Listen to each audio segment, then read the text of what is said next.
വലിയ തിരിച്ചറിവ് നിങ്ങളെ കൂടുതൽ ഇതിൽ ഇമേഴ്സ്ഡാക്കാൻ.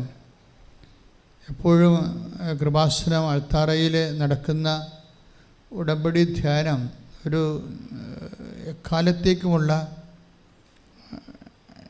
ഏത് കാലത്തും ഏത് വർഷവും നിങ്ങൾ ഈ ആരാധന കൂടുന്നുവോ അക്കാലങ്ങളിലെല്ലാം നിങ്ങളുടെ അപ്പോഴുള്ള വർത്തമാന കാലവുമായിട്ട് ദൈവം ഇൻട്രാക്ട് ചെയ്യണ കാണാം. അത് വചനബന്ധിയായതുകൊണ്ടും ഒരു ദൈവ പരിപാലനയുടെ പദ്ധതി പ്രയോഗമാണ് ഉടമ്പടി. അതുകൊണ്ടാണ് എക്കാലവും ഇതിനുള്ള ഒരു ധ്യാനം, ഒരു സമയത്തിൻ്റെ പരിമിതി അതിനില്ലാതെ പോകുന്നതിൻ്റെ കാരണം അത് മനുഷ്യൻ്റെ ഇന്നത്തെ ജീവിതവും അതാത് കാലങ്ങളിൽ അവൻ അനുഭവിക്കുന്ന ശാരീരികവും മാനസികവും ജീവിതപരവും ആയിട്ടുള്ള എല്ലാവിധ വെല്ലുവിളികളെ എങ്ങനെയാണ് പ്രതിരോധിക്കേണ്ടതെന്നും ഏത് വിധമാണ് പ്രതിരോധിക്കേണ്ടതെന്നും എങ്ങനെ സുവിശേഷ വിഹിതമായി ചെയ്യുമ്പോഴാണ് അതിനൊക്കെ പരിശുദ്ധ അമ്മയെപ്പോലെ പ്രതിരോധിക്കാൻ കഴിയുന്നതെന്നാണ് മരിയൻ ഉടമ്പടി ധ്യാനം നമുക്ക് നൽകുന്ന ദൈവിക വെളിപാട്. ശ്രുതികട്ടെ. When we pray or when we sing, നമ്മൾ പാടുമ്പോഴും പ്രാർത്ഥിക്കുമ്പോഴും നമ്മളതിനെ ഓൺ ചെയ്യണം. തേജസ്സെഴും നിൻമുഖമൻ എന്ന് പറയുമ്പോൾ നമ്മുടെ ഹൃദയത്തിൽ അത് നമ്മൾ അക്സെപ്റ്റ് ചെയ്യണം. എല്ലാ ആധ്യാത്മികമായ ആപ്ലിക്കേഷൻസും അതിൻ്റെ ആക്ടിവേഷൻ നടക്കുന്ന അക്സെപ്റ്റൻസിൽ നിന്നാണ്. അതെൻ്റെ ടെക്നിക്കാണ്. എല്ലാ ആധ്യാത്മികമായിട്ടുള്ള വിഷയങ്ങളെല്ലാം അതിൻ്റെ ആപ്ലിക്കേഷൻസ് അത് നമ്മുടെ ജീവിതത്തിൽ നിറവേറണത്, ആപ്ലിക്കേറ്റ് ചെയ്യുമ്പോൾ അത് ആക്ടിവേറ്റ് ചെയ്യണത്, അത് നിറവേറി പ്രയോഗത്തിൽ വരുന്നത് അക്സെപ്റ്റൻസ് കൊണ്ടാണ്. നമ്മളത് അംഗീകരിച്ച് ഏറ്റുപറയണം. എന്താ പ്രശ്നമെന്ന് വെച്ച് കഴിഞ്ഞാൽ നമ്മളിത് യാന്ത്രികമായിട്ട് ചില സമയത്ത് പോകും. ഇപ്പോൾ ആരാധ്യൻ എന്നൊക്കെ പറയുമ്പോൾ നമ്മളതിൻ്റെ കൂടെ പാടിക്കൊടുക്കും. പക്ഷേ ഡു യു മീൻ ഇറ്റ്? ഇപ്പോഴും അതാണ് പ്രശ്നം. ആ സിംഗിൾ ചോദ്യം തിരിച്ചു വന്നാൽ യെസ് മൈ ലോഡ് എന്ന് ഉത്തരം പറയാൻ കഴിയണം. നിങ്ങളത് ഉദ്ദേശിക്കുന്നുണ്ടോ? Actually you mean it. ഏക ദൈവത്തിൽ ഞാൻ വിശ്വസിക്കുന്നു എന്ന് പറയുമ്പോൾ അത് നമുക്ക് യാന്ത്രികമായിട്ട് പറയാം. അപ്പോൾ കർത്താവ് ചോദിക്കും, do you actually mean it? നീ അത് കറക്റ്റായിട്ട് ഉദ്ദേശിക്കുന്നുണ്ടോ? യെസ് മൈ ലോഡ് എന്ന് പറയാൻ നമുക്ക് ചങ്കിൽ ഒരു ചങ്കുറപ്പോട് പറയാൻ പറ്റണം. ഒന്ന് പറഞ്ഞേ, കർത്താവേ, ഞാൻ പ്രാർത്ഥിക്കുന്നതും ഞാൻ പാടുന്നതും അത് പൂർണ്ണമായി അംഗീകരിച്ച് ഏറ്റുപറയണത് ഞാൻ സത്യസന്ധമാണെന്ന് അങ്ങനെ തിരുസന്നിധിയിൽ പ്രഖ്യാപിക്കുന്നു. ശ്രുതികട്ടെ. എൻ്റെ പ്രിയപ്പെട്ടവരെ, ഇന്ന് നമ്മൾ സാക്ഷ്യവിചാരണ ചെയ്യുന്നത് 2 സാക്ഷ്യങ്ങളാണ്. ആദ്യത്തെ ധ്യാനത്തിൻ്റെ ആദ്യ മുഖത്ത് സാക്ഷ്യവിചാരണ ചെയ്യണത് ഒരു റിനിട്ടോം കോതമംഗലം, അതുപോലെ തന്നെ നിഷ തോമസ് നിലമ്പൂരും. ആഴ്ചയിൽ കുറേ അധികം വലിയ സാക്ഷ്യങ്ങൾ, കാറ്റഗറിക്കലി നല്ല ഡെൻസിറ്റിയുള്ള സാക്ഷ്യങ്ങളുണ്ടായിരുന്നു. അതിൽ നമ്മളുടെ സബ്ജക്റ്റ് വൈസ് 2 സാക്ഷ്യങ്ങൾ ഞാൻ സെലക്ട് ചെയ്തിട്ട് നമുക്കതിലേക്ക് പോകാം. എന്താ ഈ നിഷ തോമസും അവരുടെ പ്രശ്നം, ഈ 2 കക്ഷികളുടെയും ഒരു കോമൺ ഫാക്ടറുണ്ട്.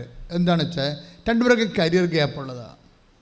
കരിയർ ഗ്യാപ്പ് എന്നറിയാമല്ലോ, നമുക്ക് ജോലി, ഇപ്പം നമ്മൾ ലേഡീസിനാണ് ഏറ്റവും കൂടുതൽ പ്രശ്നം ഇത്, കരിയർ ഗ്യാപ്പ്. അതായത് നമ്മൾ പഠിച്ചുകൊണ്ടിരിക്കുന്നു, പഠനം കഴിഞ്ഞു, നമുക്ക് ജോലിയൊന്നും ആയില്ല, നമ്മൾ പെട്ടെന്ന് 10-29 വയസ്സായി, നമ്മൾ കല്യാണം കഴിക്കേണ്ടി വരുന്നു. പിന്നെ കല്യാണത്തിൻ്റെതായിട്ടുള്ള ഉത്തരവാദിത്തങ്ങളും കുഞ്ഞുങ്ങളുടെ ഡെലിവറികളും ഒന്ന് കഴിഞ്ഞപ്പോൾ പിന്നെ ഒരു കുഞ്ഞുകൂടി നമുക്ക് ജോലി കിട്ടാഞ്ഞുകൊണ്ട് പിന്നെ ഒരു കുഞ്ഞുകൂടി നമ്മൾ ജനിക്കുന്നു. അങ്ങനെ വരുമ്പോൾ നമുക്ക് 35 വയസ്സാകുന്നു, നമുക്ക് കരിയർ ഗ്യാപ്പായി പോകും. പിന്നെ നമ്മൾ ഈ ജന്മത്ത് ചില രക്ഷപ്പെടത്തില്ല. ദിസ് ഈസ് നോട്ട് ഒരു സിമ്പിൾ തിങ് അല്ല, വെരി സീരിയസ് തിങ് ആണ് ഇത് ശരിക്കും. കരിയർ ഗ്യാപ്പ്, അത് എഡ്യൂക്കേഷൻ ഗ്യാപ്പ്, ഈ കാര്യങ്ങൾ നിങ്ങൾ ഈ സാക്ഷ്യങ്ങൾ കേൾക്കണം. അതായത് കരിയർ ഗ്യാപ്പ് എങ്ങനെയാണ് അമ്മ ഇതിനെ ഫില്ല് ചെയ്യണത് എങ്ങനെയാണ് നമ്മൾ ഞെട്ടിപ്പോകും. കാര്യം അതിൻ്റെ ട്രാജഡി അനുഭവിച്ചവരെ സംബന്ധിച്ചിടത്തോളം അവർക്കറിയാൻ പറ്റും ഇറ്റ് ഈസ് ഗ്രേറ്റ് തിങ് എന്ന് വെച്ചാൽ കാര്യം എപ്പോഴും അത് ഒരു വർഷം നമ്മൾ താമസിച്ചാൽ മതി. ഉടനെ നമ്മൾ പോകുന്ന സ്ഥാപനത്തിൽ നമ്മളോട് ചോദിക്കും, നിങ്ങൾ ഈ ഒരു കൊല്ലം എന്നാ ചെയ്യുകയായിരുന്നെന്ന് ചോദിക്കും. അത് അവർ പെട്ടെന്ന് ചോദിക്കത്തില്ല. ആദ്യമൊക്കെ അവർ വലിയ ആനക്കാരിയൊക്കെ പറഞ്ഞിട്ട് ഓക്കെ എന്നൊക്കെ പറഞ്ഞിട്ട് അവർ ഇടയ്ക്ക് കയറി ഈ വെടിമരുന്ന് പൊട്ടിക്കും. ഈ ഒരു കൊല്ലം നിങ്ങൾ എന്ത് ചെയ്യുന്നത്? അതിൻ്റെ ആൻസർ കറക്റ്റ് അല്ലെങ്കിൽ അവിടെ വെച്ച് പോയി സംഭവം. സോ അത് നിങ്ങൾക്ക് അതിൻ്റെ ഫ്ലോ പോയില്ലേ? എഡ്യൂക്കേഷൻ്റെ ട്രെയിനിങ്ങിൻ്റെ എക്സ്പീരിയൻസ് ഫ്ലോ പോയി. അപ്പോൾ നിങ്ങൾ അയോഗ്യരായി. ഉടമ്പടി ഭാഷ പറഞ്ഞാൽ യു ലോസ്റ്റ് യുവർ മെറിറ്റ്. അതാണ് പ്രശ്നം. മെറിറ്റ് പോവുകയാണ്. ഞാൻ എപ്പോഴും നിങ്ങളോട് പറഞ്ഞിട്ടുണ്ട്, ഉടമ്പടി മാത്രമേ നോട്ട് ബൈ മെറിറ്റിൽ വർക്ക് ചെയ്യുന്ന ഒരു പ്രാർത്ഥന രൂപമുള്ളൂ. വേണമെങ്കിൽ കുറച്ചുകൂടി വ്യക്തമായി പറഞ്ഞാൽ ഉടമ്പടിയാണ് മെറിറ്റ്. ഇപ്പോൾ മനുഷ്യനെ സംബന്ധിച്ചിടത്തോളം രണ്ട് കാര്യങ്ങളാണ്. ഇപ്പോഴല്ല ഇതൊരു തീരുമാനമായത്. പണ്ട് മുതലേ മനുഷ്യൻ്റെ ജീവിത പ്രശ്നങ്ങളെ അവനെ സൃഷ്ടിച്ചപ്പോൾ തന്നെ ദൈവം വളരെ സീരിയസ് ആയിട്ട് അതിനെ അഭിവീക്ഷിച്ചു എന്നുള്ള കാര്യം വേദഗ്രന്ഥത്തിൻ്റെ വായിച്ചെടുക്കുന്ന സത്യമാണ്. ഒരു മനുഷ്യൻ അവൻ്റെ കാലങ്ങളിൽ അവനെ ഏൽപ്പിച്ച ഉത്തരവാദിത്തം പൂർത്തിയാക്കുന്നതിൻ്റെ ഇടയിൽ അവന് വരുന്ന വെല്ലുവിളികളെ how can we confront in the spirit of the ബൈബിളിൻ്റെ ഒരു സ്പിരിറ്റിൽ. അപ്പോൾ ദൈവം എന്നെ അതിനെ കണ്ടത്, വിഷയങ്ങളെ കണ്ടത് എന്താണ്? ഒരു മനുഷ്യന് ഫ്ലോപ്പ് അല്ലെങ്കിൽ പരാജയമോ സംഭവിക്കാൻ സാധ്യതയുണ്ടെങ്കിൽ ഒരു ബേസിലാണ്, മെറിറ്റിലാണ് സംഭവിക്കാൻ സാധ്യതയുള്ളത്. ഈ മെറിറ്റ് എന്ന് വെച്ചാൽ യോഗ്യത അല്ലേ? ഇപ്പോൾ കരിയർ ഗ്യാപ്പ് വരുമ്പോൾ ഇപ്പോൾ നിഷ തോമസിൻ്റെ നിലമ്പൂരിൻ്റെ സാക്ഷ്യം എന്താണ്? എനിക്ക് എഡ്യൂക്കേഷൻ ഗ്യാപ്പുണ്ടെന്ന്. എനിക്ക് എഡ്യൂക്കേഷൻ ഗ്യാപ്പുണ്ട്. ചില പഠിക്കാൻ പറ്റിയില്ല. അത് കാരണം ഞാൻ ഇംഗ്ലീഷിൽ ബാക്കാണ്. അപ്പോൾ എന്താ അവളെ പറയാതെ പറഞ്ഞത് എന്താണ്? എനിക്ക് മെറിറ്റില്ലെന്നായി പറയണത്. എനിക്ക് മെറിറ്റില്ല. ഒക്കെ എന്താ ചെയ്യേണ്ടത്? അവൾക്ക് ഭയങ്കര കൊതിയാണ് സൗദി പോയി ജോലി ചെയ്യണമെന്നുള്ളത് പണ്ട് പോലെ. അപ്പോഴെങ്കിലും നമുക്ക് മെറിറ്റില്ലെങ്കിലും ഇവളിതിന് ആഗ്രഹിക്കും ഉള്ളിൽ. നമ്മൾ എപ്പോഴും നമ്മൾ ശ്രദ്ധിക്കേണ്ട കാര്യം ഇതാണ്, മെറിറ്റ് ഇല്ലെങ്കിലും ആഗ്രഹിക്കുന്ന ഒത്തിരി ആൾക്കാർ ഉണ്ട്. പക്ഷേ അവർ മാനുഷികമായിട്ടാണ് അങ്ങനെ ആഗ്രഹിക്കുന്നത്. അവിടെ ഓരോ മനുഷ്യർക്കും ഓരോ സ്വപ്നം ഉണ്ടാകത്തില്ല. അത് സ്വകാര്യമാണ്. നിങ്ങളുടെ സ്വകാര്യ സ്വപ്നങ്ങളെ ഉണ്ടാകാം. പക്ഷെ അത് സ്വകാര്യമായിട്ട് മാത്രം ഇരുന്നാൽ അത് ചുമ്മാ അതൊരു മാനുഷികമായി പോകും. ഈ സ്വകാര്യ സ്വപ്നങ്ങളെ നമ്മൾ ദൈവത്തിൻ്റെ സ്വപ്നങ്ങളിലേക്ക് നിങ്ങൾ ചേർത്ത് വെക്കാൻ നിങ്ങൾക്ക് കഴിയണം. അത് നിങ്ങളുടെ വിശ്വാസം കൊണ്ടോ ദൈവസ്നേഹം കൊണ്ടോ ഒക്കെയാണത് കഴിയണത്. ഈ വിശ്വാസം ദൈവസ്നേഹം എന്നൊക്കെ പറയുമ്പോഴേ അത് പാരമ്പര്യമായ വാക്കാണ്. കുറേ കേട്ട് തേഞ്ഞു പോയ ഒരു വാക്കാണ്. പക്ഷേ ഇതല്ലാതെ വേറൊരു വാക്കതിനില്ലതാനും. അതാണ് സംഭവം. നമുക്ക് വേറെ ഇല്ല. ഇപ്പം ഹൃദയം എന്ന് പറഞ്ഞ വാക്ക് നമ്മൾ എത്രയോ വർഷമായിട്ട് കേൾക്കണതാണ്. പക്ഷേ അത് കേട്ടത് കൊണ്ടും അത് പഴയ വാക്കാണെന്ന് പറഞ്ഞത് കൊണ്ടും ഹൃദയത്തിന് സബ്സ്റ്റിറ്റ്യൂഷൻ ഇല്ലല്ലോ. ഉണ്ടോ? ഇല്ല. ഹൃദയം തന്നെ ഇപ്പോഴും ഉള്ളൂ. അത് സബ്സ്റ്റിറ്റ്യൂട്ട് ചെയ്യാൻ പറ്റത്തില്ല. ഇതുപോലെ വിശ്വാസം എന്ന് പറഞ്ഞാൽ എപ്പോഴും നിങ്ങൾ നോക്കേണ്ട ഒരു വിഷയം, നമ്മൾ ദൈവത്തോട് പ്രാർത്ഥിക്കേണ്ടത് വിശ്വാസത്തിൻ്റെ അകത്ത് ഒരു 60% ദൈവസ്നേഹം കണ്ടൻറ്റ് വൈസ് ദൈവസ്നേഹം നിറയണം. മനസ്സിലായി? മനസ്സിലായി. നിങ്ങളിൽ വിശ്വാസമുണ്ട്, പക്ഷേ ഇത് ഫുൾ വിശ്വാസമാണ്. അതിനകത്ത് ദൈവസ്നേഹമില്ല, അതുപോലെ തന്നെ പ്രത്യാശയുമില്ല. വിശ്വാസമാണ്, പക്ഷേ എന്തുകൊണ്ടാണ് ഈ വിശ്വാസം വർക്ക് ചെയ്യാത്തതെന്ന് ചോദിച്ചു കഴിഞ്ഞാൽ, വിശ്വാസം വർക്ക് ചെയ്യണമെന്നുണ്ടെങ്കിൽ അതിൻ്റെ കണ്ടൻറ്റ് ബേസ് അതിൻ്റെ അകത്ത് ദൈവസ്നേഹം ഉണ്ടാകണം. പിന്നെന്താ ഉണ്ടാകണം? ദൈവസ്നേഹത്തിൽ അധിഷ്ഠിതമായ പ്രത്യാശ ഉണ്ടാകണം. ഇനി അതുകൂടാതെ ഇൻ കേസ് നമ്മളുടെ ആഗ്രഹത്തിന് ബദലായി ദൈവികമായ ആഗ്രഹം പിടിമുറുക്കിയാൽ സബ്മിഷൻ നിങ്ങൾ തയ്യാറായിരിക്കണം. പറഞ്ഞ മനസ്സിലായില്ലേ? ഇത് ആധ്യാത്മിക ശാസ്ത്രത്തിലെ അടിസ്ഥാനപരമായി മനസ്സിലാക്കേണ്ട സത്യങ്ങളാണ്. ഒന്ന്, we must have faith. Okay, ഈ ഫെയ്ത്ത് കൊണ്ട് വർക്ക് ചെയ്യത്തില്ല. നിങ്ങൾക്ക് 2-3 കോടി കടമാണെന്ന് വിചാരിച്ചോ? അപ്പം നിങ്ങൾക്ക് മാക്സിമം ചെയ്യാൻ പറ്റണം, നിങ്ങൾക്കുള്ള സ്ഥലമോ കമ്പനിയൊക്കെ വിറ്റ് മാറ്റാനേ പറ്റത്തുള്ളൂ. നിങ്ങൾക്ക് തന്നെ ബേസിക്കായിട്ട് അറിയാം, കമ്പനി വിറ്റാലും 1.5 കോടിയേ കിട്ടത്തുള്ളൂ. അത് വിൽക്കണം, വിൽക്കുന്നില്ലാത്തടത്തോളം കാലം പലിശ കൂടിക്കൊണ്ടേയിരിക്കും എന്നറിയാം. ദാറ്റ് മീൻസ് ഇത് നമ്മൾക്ക് എടുത്താൽ പൊങ്ങാത്തൊരു സംഭവമാണെന്ന് വിചാരിച്ചോ? സാധാരണ ആൾക്കാർ എന്താ ചെയ്യണത്? ചില ആൾക്കാർ വേണമെങ്കിൽ ആത്മഹത്യ ചെയ്ത് കളയും. അത് പിന്നെ അവർ പോട്ടെ, അത് അവർക്ക് വിശ്വാസമില്ല, പിന്നെ എന്നാ ചെയ്യാനാണ്? വിശ്വാസമില്ലല്ലോ അവർക്ക്. അതിനതിജീവിക്കാൻ വേണ്ടിയുള്ള ആംബിയർ ഇല്ല. നമ്മളിപ്പോൾ വെൻറ്റിലേറ്റർ വെച്ച് കൊടുത്തു, വെൻറ്റിലേറ്റർ മാറ്റിയ ആൾ ചാകുമെങ്കിൽ ചത്തുപോകാനല്ലേ മെഡിക്കൽ സയൻസ് പറയത്തുള്ളൂ. വെൻറ്റിലേറ്റർ വെച്ച് കൃത്രിമമായിട്ട് ശ്വാസം ഉണ്ടാക്കാം, അതെടുത്ത് മാറ്റിയ ആൾ തട്ടിപ്പോവെങ്കിൽ വേറെ എന്തിനാണെങ്കിൽ ജീവിതകാലം മുഴുവൻ വെൻറ്റിലേറ്റർ വെക്കാൻ പറ്റുമോ? ഓരോ വെൻറ്റിലേറ്ററിൻ്റെയൊക്കെ ഓരോ മണിക്കൂറിന് 700 രൂപയൊക്കെ ചോദിക്കണം ചിലയിടത്തൊക്കെ. അപ്പോൾ അത് അഫോർഡബിൾ അല്ല. അപ്പോൾ എൻ്റെ മക്കൾക്ക് മുമ്പിലുള്ള ചാൻസ് എന്താണ്? നിങ്ങൾ എങ്ങനെയെങ്കിലും ബേസിക്കായിട്ട് ആദ്യം വിശ്വാസം സ്വീകരിക്കണം. കാര്യം ഇപ്പോൾ വിശ്വാസം ഇല്ലെന്നല്ല, ഒരു പാരമ്പര്യമായ മിനിമം വിശ്വാസം നമുക്കുണ്ട്.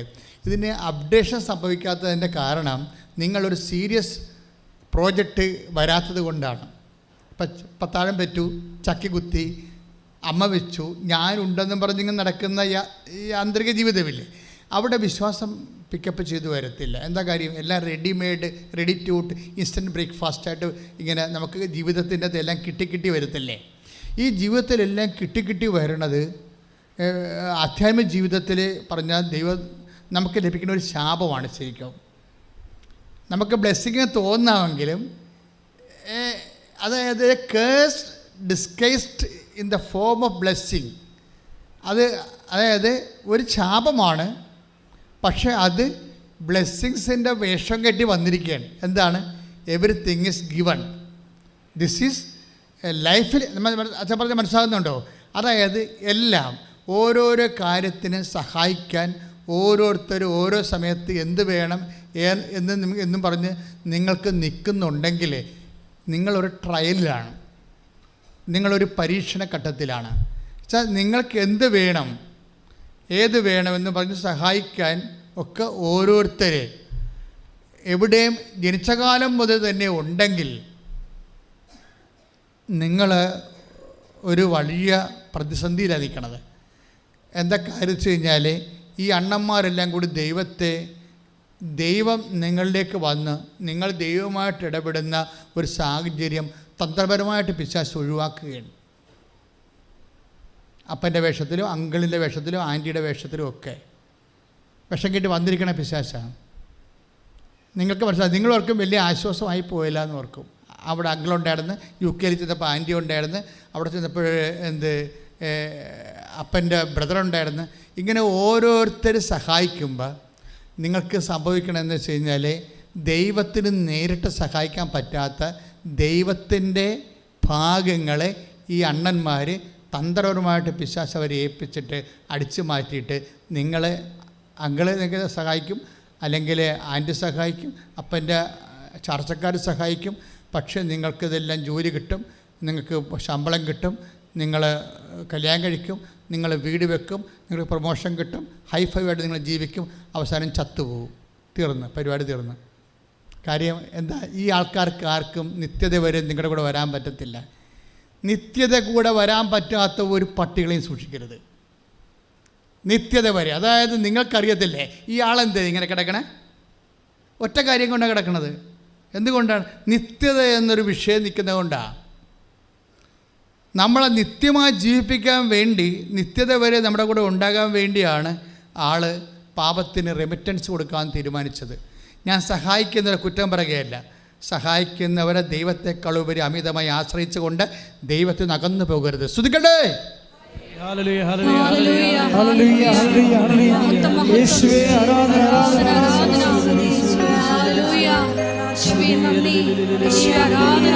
ജീവിതത്തിന്റെ പ്രതിസന്ധി ഘട്ടങ്ങളിൽ മാത്രം ആശ്രയിച്ച് മുന്നേറുവാനുള്ള വലിയ കൃപ ഞങ്ങൾക്ക് പ്രദാനം ചെയ്യണമേ.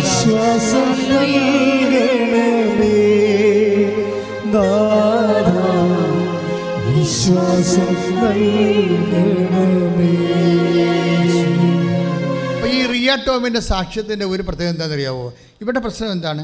ഇവർ എൻജിനീയറിംഗ് സ്റ്റുഡൻ്റാണ്, ബിടെക് എൻജിനീയറിംഗ് ആണ്. പക്ഷേ ഇവർക്ക് വേണ്ടത് യൂറോപ്യൻ കൺട്രിയിൽ UK അവർക്ക് എൻജിനീയറിങ്ങിന് മാസ്റ്റർ ഡിഗ്രി വേണം. അതാണ് അവരുടെ ആവശ്യം, അതാണ് അവരുടെ സ്വപ്നം, അതാണ് എൻജിനീയറിങ്ങിന് അവർക്ക് മാസ്റ്റർ ഡിഗ്രി വേണം. ഇപ്പോൾ അവർക്ക് 2 കുഞ്ഞുങ്ങളൊക്കെ നല്ല കരിയർ ഗ്യാപ്പ് വന്നിട്ടുണ്ട്. പക്ഷേ കരിയർ ഗ്യാപ്പ് വന്നിട്ടുണ്ടെങ്കിലും ഇനിയിപ്പോൾ പിള്ളേരൊക്കെ വളർത്തിക്കൊണ്ട് ജീവിക്കാമായിരിക്കും അല്ലേ എന്നും പറഞ്ഞ് നിങ്ങൾ ചിലപ്പോൾ നിങ്ങളുടെ ഫയൽ ക്ലോസ് ചെയ്ത് വെക്കും. മനസ്സിലായില്ലേ? ഇനിയിപ്പോൾ പിള്ളേരൊക്കെ ആയിപ്പോയില്ലേ, ഇനിയിപ്പോൾ അതുങ്ങളെ പഠിപ്പിക്കാം എന്നൊക്കെ പറഞ്ഞുകൊണ്ട് സ്വാഭാവികം നമ്മളിനി എല്ലായിടത്തും ഗ്യാപ്പാണല്ലോ, ടച്ച് വിട്ടു പോയെന്നൊക്കെ പറയുകയില്ലേ.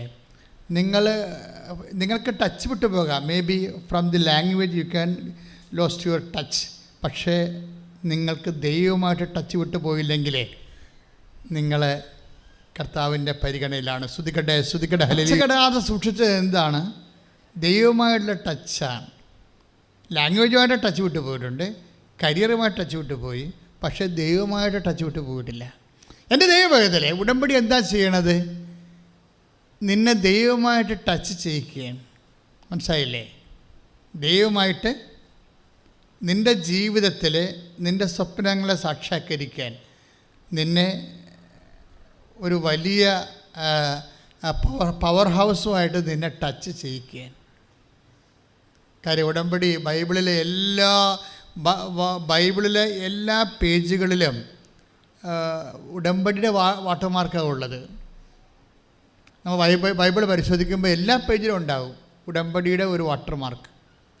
ബൈബിളിൻ്റെ ഒരു സെക്യൂരിറ്റി നമ്മൾ ത്രെഡ് എന്ന് പറയത്തില്ലേ, സെക്യൂരിറ്റി ത്രെഡ് എന്ന് പറയുന്നത് ഈ ഉടമ്പടിയുടെ വാട്ടർമാർക്കാണ്.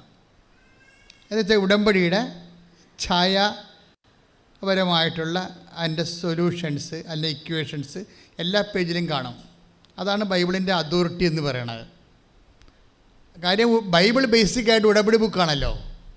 മോസസിൻ്റെ കാലത്ത് ആദ്യമായി പരിശുദ്ധാത്മാവ് മോസസിലൂടെ ബൈബിൾ എഴുതാൻ തുടങ്ങുന്ന സമയത്ത് മോസസ് തന്നെ വിളിച്ചിരുന്ന പേര് ഉടമ്പടി ബുക്ക് എന്നാണ് വിളിച്ചിട്ടുണ്ടിരുന്നത്, ബൈബിളെന്നല്ല വിളിച്ചത്. അപ്പോൾ ബൈബിള് അപ്പോൾ തന്നെ വിശുദ്ധ ഗ്രന്ഥം ഉൽപ്പത്തി തൊട്ട് വെളിപാട് വരെ അത് ഒരു ബുക്ക് ഓഫ് കോവനൻ്റാണ്, ഉടമ്പടി ബുക്കാണ്. അതുകൊണ്ട് അതിൻ്റെ എല്ലാ പേജുകളിലും ഉടമ്പടിയുടെ വ്യത്യസ്തങ്ങളായ ഛായകൾ ഇങ്ങനെ വാട്ടർമാർക്ക് പോലെ ജല ഛായ പോലെകളിങ്ങനെ കിടക്കും.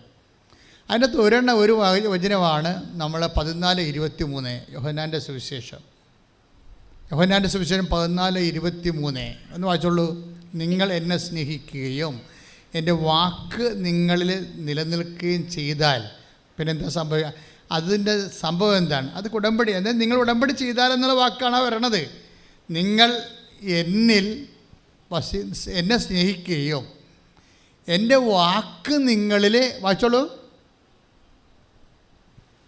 യോഹന്നാൻ 14:23 എന്നെ സ്നേഹിക്കുന്നവൻ എൻ്റെ വചനം പാലിക്കും. ഒന്നേറ്റ് പറഞ്ഞ്, എന്നെ സ്നേഹിക്കുന്നവൻ എൻ്റെ വചനം പാലിക്കും. ഓക്കെ, വായിച്ചോളൂ. അപ്പോൾ എൻ്റെ പിതാവ് അവനെ സ്നേഹിക്കുകയും ഞങ്ങൾ അവന്റെ അടുത്ത് വന്ന് അവനിൽ വാസമുറപ്പിക്കുകയും ചെയ്യും. ഇതാണ് ഇതിൻ്റെ ഇക്വേഷൻ എന്ന് പറയേണ്ടത്. മനസ്സിലായില്ലേ? എന്ന് വെച്ച് കഴിഞ്ഞാൽ സ്നേഹമാണ് എൻ്റെ ബേസിക്. ഉടമ്പടി എടുക്കാൻ പോകുമ്പോൾ നമ്മൾ ശ്രദ്ധിക്കേണ്ടതെന്ന് വെച്ചാൽ ആദ്യം നമ്മൾ ആത്മോശോധന ചെയ്യണത് എന്താണ്? കർത്താവേ, എനിക്ക് അങ്ങയുള്ള സ്നേഹത്തെ ഒന്ന് വർദ്ധിപ്പിക്കണമേ. കാര്യം ഉടമ്പടി ദൈവസ്നേഹത്തിൻ്റെ പദ്ധതിയാണ്. ഒന്ന് പ്രാർത്ഥിച്ച്, കർത്താവേ, എനിക്ക് അങ്ങയോടുള്ള സ്നേഹം വർദ്ധമാനമാക്കണമേ. ഇതൊരു ബേസിക് പ്രെയറാണ്. എന്താ കാര്യം? എന്താ സംഭവിക്കണത്? നിങ്ങൾ എന്നെ സ്നേഹിക്കുമ്പോൾ എന്താ സംഭവിക്കണം? എൻ്റെ ഇഫക്റ്റ് എന്താണ്? നിങ്ങൾ എൻ്റെ വാക്ക് നിങ്ങൾ പാലിക്കും. എന്നുവെച്ചാൽ അവൻ പറയണ പോലെ ചെയ്യും. അതാണ് സംഭവം. മരിയൻ ഉടമ്പടി എന്താണ്? അവൻ പറയണ പോലെ ചെയ്യുന്നതാണ്. അത് തന്നെയാണ് ആ യോഹന്നാൻ 2:5 അതേ ഉടമ്പടി ഫോർമുല തന്നെയാണ് 14:23 വരണത്. അതാണ് ഞാൻ പറഞ്ഞത്. ബൈബിളിൻ്റെ ഓരോ പേജുകളിലും ഉടമ്പടിയുടെ വാട്ടർമാർക്ക് ഉണ്ടാണ്. ബൈബിളിൻ്റെ സെക്യൂരിറ്റി എന്ന് പറയുന്നത് അതാണ്. സെക്യൂരിറ്റി ത്രെഡ് എന്ന് പറയുന്നത് അതാണ്. ബൈബിളിൻ്റെ അതൊരു വിശുദ്ധ ഗ്രന്ഥമാണ്, ദൈവം നൽകിയ ഗ്രന്ഥമാണെന്ന് പറയണത്. കാര്യം ഉടമ്പടി ബേസിലാണ് അന്ത്യം വരെ പോണത് എല്ലാപ്പോഴും. അപ്പം നമ്മൾ വിചാരിക്കുന്ന പോലെ ഒരു ഒറ്റപ്പെട്ട സംഭവമല്ല. നിങ്ങൾ ഉടമ്പടി ചെയ്യുമ്പോൾ നിങ്ങൾക്കൊരു 90 ദിവസത്തേക്ക് ഉടമ്പടി ചെയ്യാൻ പറ്റത്തില്ല. എപ്പോഴും ഓർത്തേക്കണം. മരിയൻ ഉടമ്പടി ആശ്രയിച്ച് അതിൻ്റെ അനുഷ്ഠാന ക്രമങ്ങൾ 90 ദിവസം ഉള്ളെങ്കിലും ബൈ റിലേഷൻ ഉടമ്പടി ബേസിക് അതിൻ്റെ പേരെന്താണ്? ബേരിദ് എന്നാണ്. ബേരിദ്, നോട്ട് കരാർ. കരാർ മീൻസ് ആൾക്കാർ തമ്മിൽ ചെയ്യുന്ന, മനുഷ്യന്മാർ തമ്മിൽ ചെയ്യുന്നതിനാണ്, സമ്മതങ്ങൾക്കാണ്, പരസ്പര സമ്മതത്തിനാണ് കരാർ എന്ന് പറയുന്നത്. അത് അറബിക് ടേമാണ്. പക്ഷേ ഉടമ്പടി എന്ന് പറയുന്നത് ഹീബ്രു ടേമാണ്.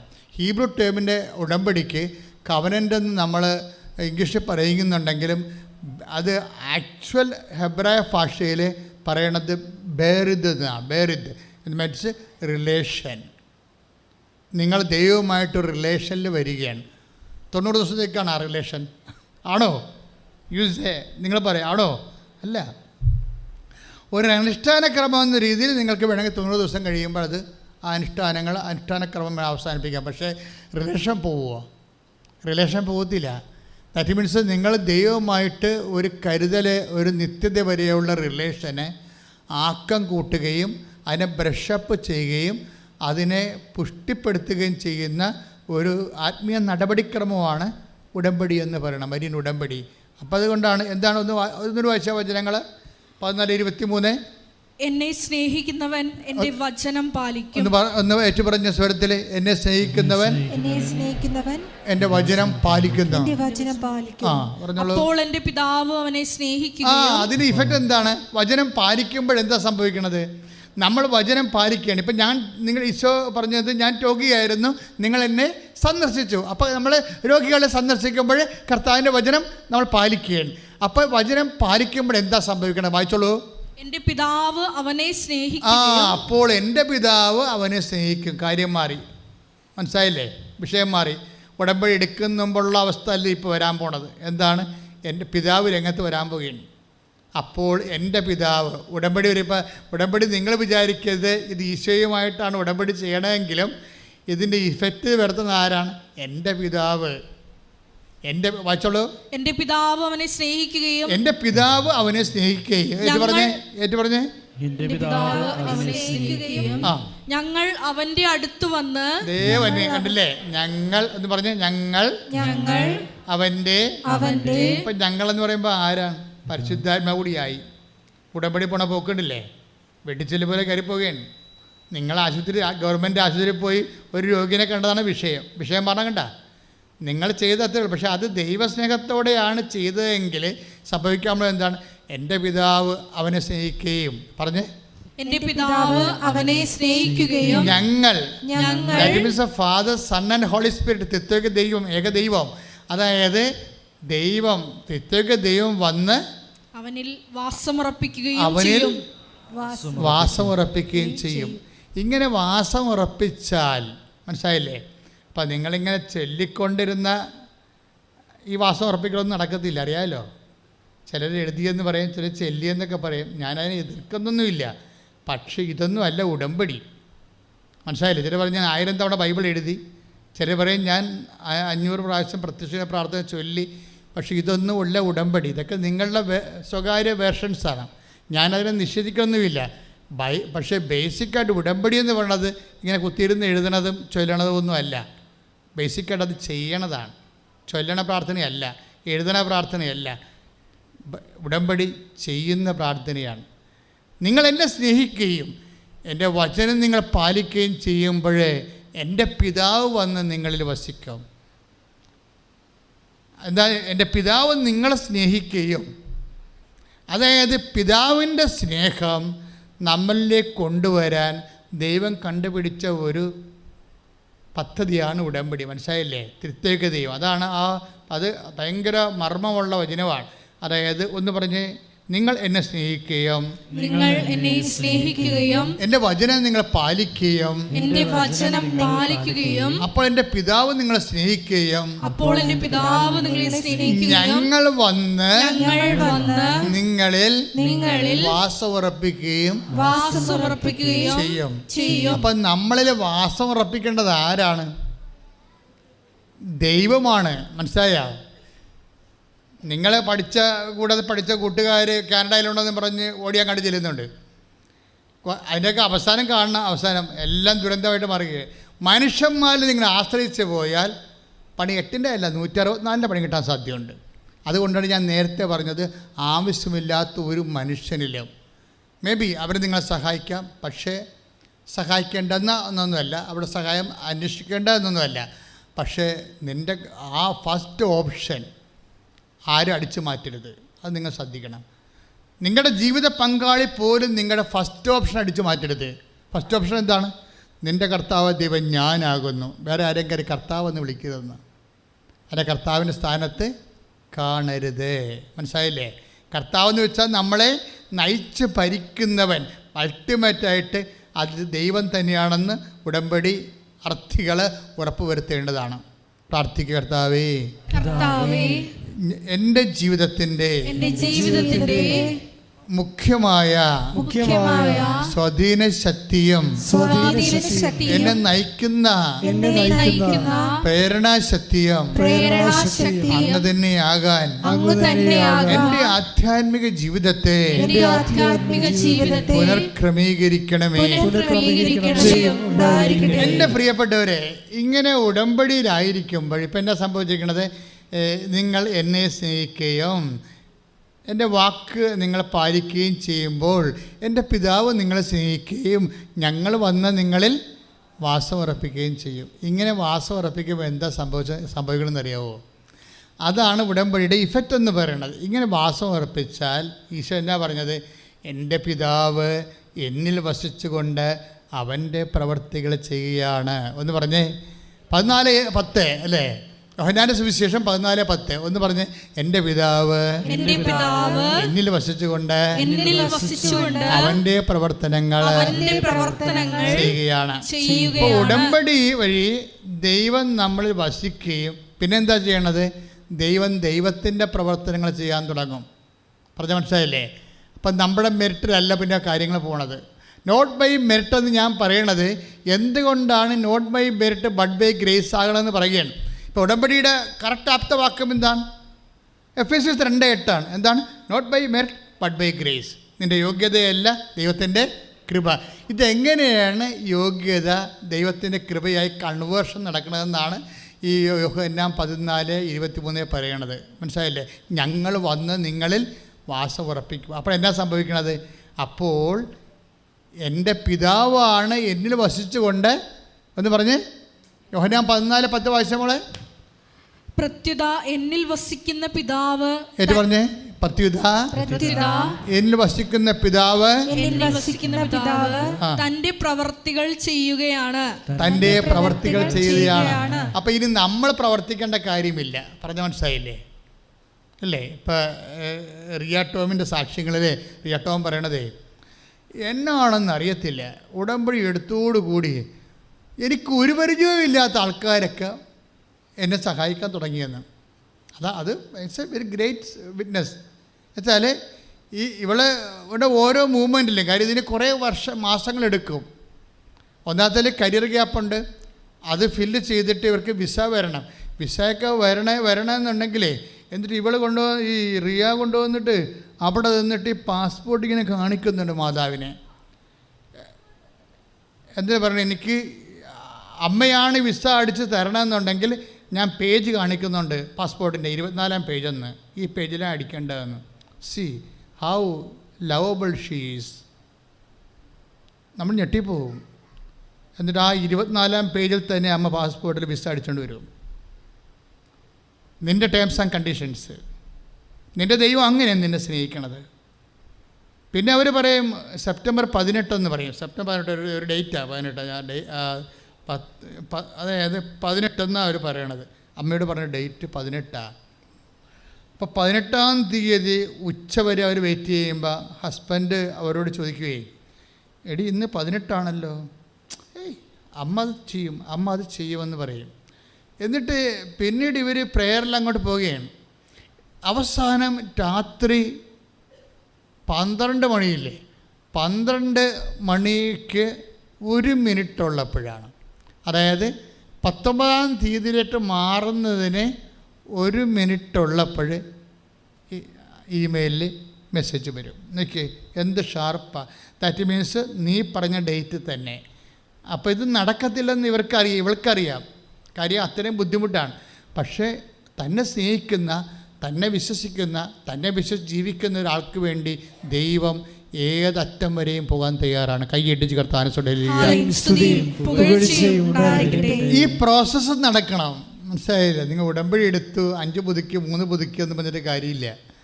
ഈ ഉടമ്പടി കൊണ്ട് സാധ്യമാകുന്ന ഈ പ്രോസസ്സ് നടക്കണം. എന്താണ്? എൻ്റെ വചനം പാലിക്കുകയും നിങ്ങൾ എന്നെ സ്നേഹിക്കുകയും. ബേസിക് ഉടമ്പടി ദൈവത്തെ സ്നേഹിക്കുന്നതാണല്ലേ. ദൈവത്തെ സ്നേഹിക്കണമെന്ന് ദൈവത്തിന് തോന്നിപ്പോയാൽ നമ്മൾ പിന്നെ ദൈവം ഓണർ ചെയ്യാൻ തുടങ്ങും. ദൈവത്തെ സ്നേഹിക്കുന്നുവെന്ന് ദൈവത്തിന് തോന്നണം, നമുക്ക് തോന്നിയാൽ പറ്റത്തില്ല. ദൈവത്തിന് തോന്നിപ്പോയാൽ നമ്മളെ പിന്നെ ഓണർ ചെയ്യാൻ തുടങ്ങും. അതുകൊണ്ടാണ് നമ്മൾ പറയുന്ന പാസ്പോർട്ടിൽ തന്നെ ആ പേജിൽ തന്നെ അടിച്ചു വരുന്നത്. മനസ്സിലായില്ലേ? നമ്മൾ പറയുന്ന ടേംസ് ആൻഡ് കണ്ടീഷനിലെ അത്രയും അതുകൊണ്ട് അമ്മ, ഈ പരിശുദ്ധ അമ്മ ഈ ഉടമ്പടി ചെയ്തപ്പോൾ ഇത് അനുഭവിച്ചതാണ്.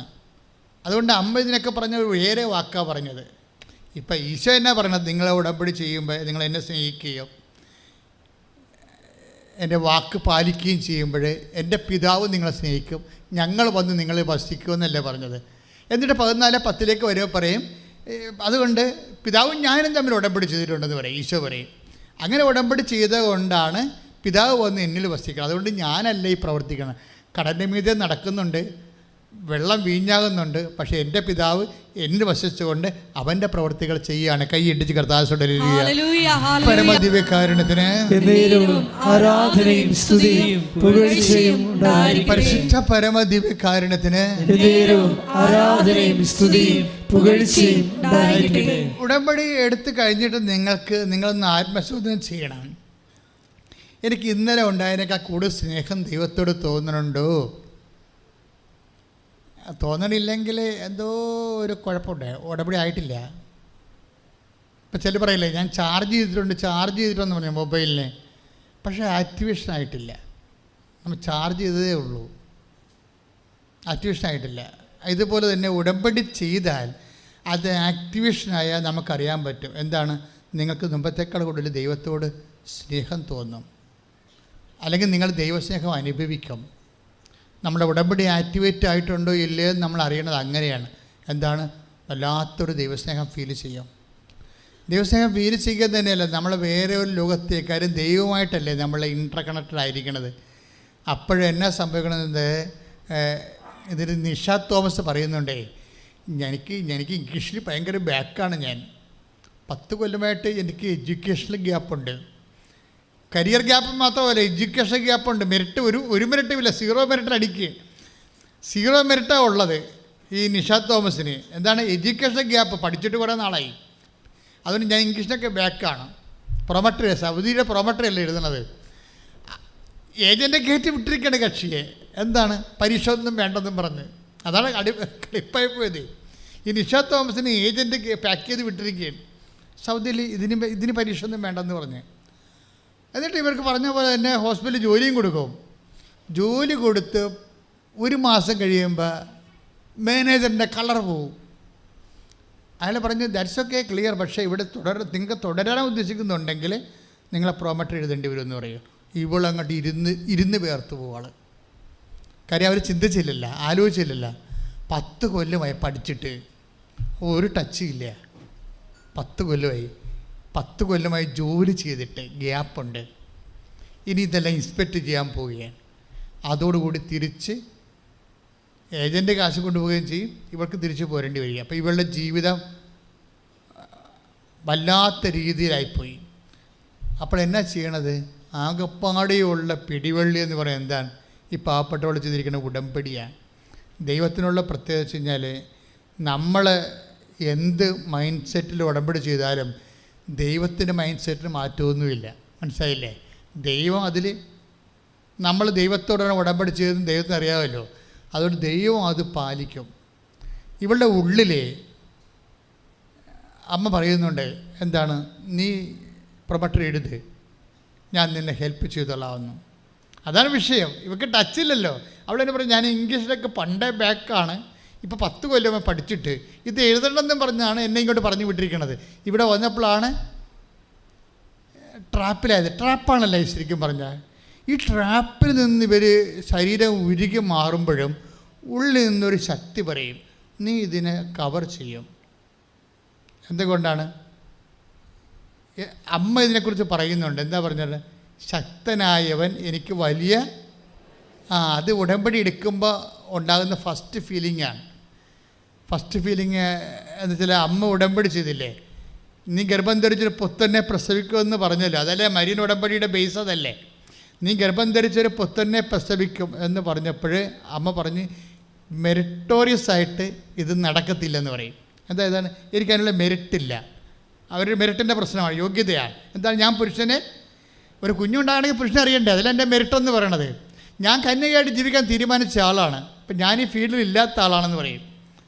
ഞാൻ ഈ ഫീൽഡിൽ ഇല്ലാത്ത ആളാണ്. അമ്മ കറക്റ്റ് കാര്യം പറഞ്ഞു. 10-16 വയസ്സേ ഉള്ളെങ്കിലും ഇവർ മുഴുവൻ പരിശുദ്ധാത്മാവ് നിറഞ്ഞിരിക്കണ കാരണം 16 വയസ്സിന് 64 വയസ്സിൻ്റെ വായിലാണ് ഇവർ സംസാരിക്കണത്. എന്നാ സംസാരിക്കണത്? ഇതെങ്ങനെ സംഭവിക്കും? ഞാൻ പുരുഷനെ അറിയുന്നില്ലല്ലോ. ഇത് അമ്മ മാത്രം പറഞ്ഞതല്ല. ഇപ്പം ഇവരുടെയും അവസ്ഥ തന്നെയല്ലേ, നിഷ തോമസിൻ്റെ അവസ്ഥ തന്നെയല്ലേ. 10 കൊല്ലമായിട്ടൊക്കെ ടച്ച് ഇല്ല. പിന്നെ ഞാനിതെങ്ങനെ പ്രൊമട്ടർ എഴുതണത്? ഇതെങ്ങനെ സംഭവിക്കും? എനിക്കറിയത്തില്ലെന്നല്ലേ പറയണത്. എങ്ങനെ സംഭവിക്കുമെന്ന് വെച്ചാൽ ഞാൻ പുരുഷനെ അറിയുന്നില്ല എന്ന് പറഞ്ഞ വാക്കിലല്ല അവസാനിക്കണത്. ദാറ്റ് മീൻസ് എനിക്ക് മെറിറ്റില്ല എന്നാണ് എൻ്റെ അത് ഉടമ്പടി ബേസിൽ റീഡ് ചെയ്യണമെങ്കിൽ I have no merit in this field. ഈ മേഖലയിൽ എനിക്ക് മെറിറ്റ് ഇല്ല എന്നാണ് പറയണത്. ഈ മെറിറ്റ് ഇല്ലെങ്കിൽ പിന്നെ എന്താണ് ഉള്ളത്? മെറിറ്റ് ഇല്ല എന്ന് പറഞ്ഞു കഴിഞ്ഞാൽ പിന്നെ ദൈവം എന്താ വർക്ക് ചെയ്യണത്?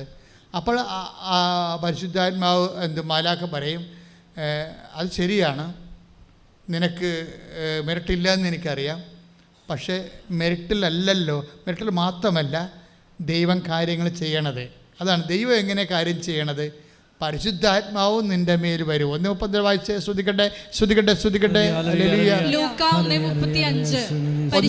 1:34 തൊട്ട് വായിക്കുക. ശ്രുതിക്കട്ടെ. മറിയം ദൂതനോട് പറഞ്ഞു, മറിയം ദൂതനോട് പറഞ്ഞു, ഇതെങ്ങനെ സംഭവിക്കും? ഞാൻ പുരുഷനെ അറിയുന്നില്ലല്ലോ. കണ്ട, എങ്ങനെ സംഭവിക്കും? അറിയുന്നില്ലല്ലോ, ഇല്ലല്ലോ. എങ്ങനെ സംഭവിക്കും? ഇല്ലല്ലോ എന്ന് വെച്ച് കഴിഞ്ഞാൽ മെറിറ്റാണ് അടുത്ത വിഷയം. ഓരോ വിഷയത്തിൻ്റെ അകത്തും നമുക്ക് മെറിറ്റ് ഇല്ലെങ്കിൽ സംഭവിക്കാൻ സാധ്യത. എങ്ങനെ നടക്കും? 2 കോടി കടമുണ്ടല്ലോ, എനിക്ക് വിറ്റാൽ തന്നെ എൻ്റെ കടം വീട്ടാൻ, എൻ്റെ വീട് സ്ഥലം വിറ്റാൽ പോലും എൻ്റെ കടം വീട്ടാൻ പറ്റത്തില്ലല്ലോ. അതാണ് സാധനം. അതായത് ഇത് നമ്മുടെ എല്ലാ വേദനകൾക്കും പ്രതിസന്ധികൾക്കും അതിൻ്റെ ഡിവൈൻ ഫോർമാറ്റ് ആദ്യം ദൈവത്തിരുസന്നിധി വെക്കുന്നത് അമ്മയാണ്. ഇപ്പോൾ നമ്മൾ പറയും, എനിക്ക് 2 കോടി കടമുണ്ടല്ലോ, എൻ്റെ ഫാക്ടറി വിറ്റാൽ പോലും എനിക്ക് ആ കടം അടക്കാൻ പറ്റത്തില്ലല്ലോ. അത് തന്നെയാണ് സംഭവം. അത് തന്നെയാണ് 1:34 പറയുന്നത്. ഇതെങ്ങനെ സംഭവിക്കും? ഞാൻ പുരുഷനെ അറിയുന്നില്ലല്ലോ. അപ്പോൾ ഇങ്ങനെ മെറിറ്റെന്ന് പറയുമ്പോൾ നമുക്കറിയാം, ഒരു വിഷയം നടക്കണമെങ്കിലുള്ള കപ്പാസിറ്റി മെറിറ്റാണ്. അതില്ലാത്ത അവസ്ഥ ഉണ്ടാകാം. ഇപ്പോൾ നിങ്ങൾ ചിലർ എന്നോട് പറയും, അച്ഛാ വീടില്ലെന്ന് പറയും. അപ്പോൾ ഞാൻ ചോദിക്കും, സ്ഥലമുണ്ടോ? സ്ഥലവും ഇല്ലെന്ന് പറയും. വീടില്ലെന്ന് പറയും, സ്ഥലമുണ്ടോ? സ്ഥലവും ഇല്ലെന്ന് പറയും. അപ്പോൾ ഞാൻ ചിരിക്കും. എന്താ കാര്യം എന്നറിയും, ഇവർക്ക് ടോട്ടൽ മെറിറ്റില്ല. ഇവർക്ക് ടോട്ടൽ മെറിറ്റില്ല. ഇനി ഇവർക്ക് ദൈവം ഒന്നേന്നും പറഞ്ഞ് എല്ലാം ചെയ്യണം. ഇവർ വൃത്തിയും വിനയമുള്ള സ്ത്രീയാണ് അല്ലെങ്കിൽ പുരുഷനാണ്, ഇതുമായിട്ടേ പോകത്തുള്ളൂ, ദൈവമായിട്ടേ പോകത്തുള്ളൂ എന്ന് ചിന്തിക്കുകയാണെങ്കിൽ ഇവർക്ക് 90 ദിവസത്തിനുള്ളിൽ സാധനം അസൈൻഡ് ആവും. കാര്യം ഒന്നും ഇല്ലായ്മയാണില്ല നമ്മുടെ എല്ലാത്തിൻ്റെ ഉള്ളായ്മയുടെ ആദ്യ രൂപം എന്ന് പറയണത്. അതായത് ഞാൻ നേരത്തെ നിങ്ങൾ പറഞ്ഞപ്പോൾ നിങ്ങൾ ചിലപ്പോൾ നെറ്റിത്തുളിച്ച് കാണും, നിങ്ങൾ ഇങ്ങനെ മീഡിയേറ്ററായിട്ട് നിങ്ങളെ സഹായിക്കാൻ എല്ലായിടത്തും ആളെ നിർത്തിക്കഴിഞ്ഞാൽ നിങ്ങൾ അവസാനം ദരിദ്രന്മാരാകുമെന്ന് ഞാൻ പറഞ്ഞില്ലേ. അവിടെ അങ്കിളുണ്ട്, ഇവിടെ ആൻറ്റി ഉണ്ട്, അവിടെ കൊച്ചാപ്പനുണ്ട്, അവിടെ വല്യപ്പനുണ്ട്, വല്യപ്പൻ്റെ മക്കളുണ്ട്, കസിൻസ് ഉണ്ടെന്നൊക്കെ പറഞ്ഞ് നിങ്ങൾ ഉണ്ടെന്നൊക്കെ പറഞ്ഞില്ലേ. അവസാനം കൊണ്ടേ പോകത്തുള്ളൂ. നിങ്ങൾ മനസ്സിലായില്ലേ? നിങ്ങൾ ഉണ്ടെങ്കിലും ഇല്ലാത്ത പോലെ ജീവിക്കണം. ദൈവം മാത്രം ആണ് ഉള്ളത്. ഇവരൊക്കെ ഉണ്ടാകാം, ദൈവം തന്നതല്ലേ. ദൈവം തന്നതല്ലേ. അങ്കിളായാലും ആൻറ്റി ആയാലും ആരായാലും കൊച്ചാപ്പനായാലും ആര് തന്നാണ്? ദൈവം തന്നാണ്. എല്ലാം ഉണ്ടെങ്കിലും ദൈവം ഇല്ലെങ്കിൽ ഏറ്റവും വലിയ ഇല്ലായ്മ ഫീൽ ചെയ്യണം നമുക്ക്. മനസ്സിലായി? ഇതുപോലെ തന്നെയാണ് ഉടമ്പടി എടുക്കുമ്പോൾ നിങ്ങളെന്താ ചെയ്തിരിക്കണത്? നിങ്ങളെ ടോട്ടൽ ഇല്ലായ്മയിലേക്ക് ദൈവം പുതിയ പദ്ധതിയുമായിട്ട് വരികയാണ്. എന്താ ചെയ്യണത്? അതായത് നമ്മൾ പരിശുദ്ധ അമ്മ ദൈവത്തോട് പറയുന്നൊരു വാക്യമാണ്. എന്താണ്? ഒന്ന് വായിച്ചോ. 1:34 ലൂക്ക 1:34 വായിച്ചേ.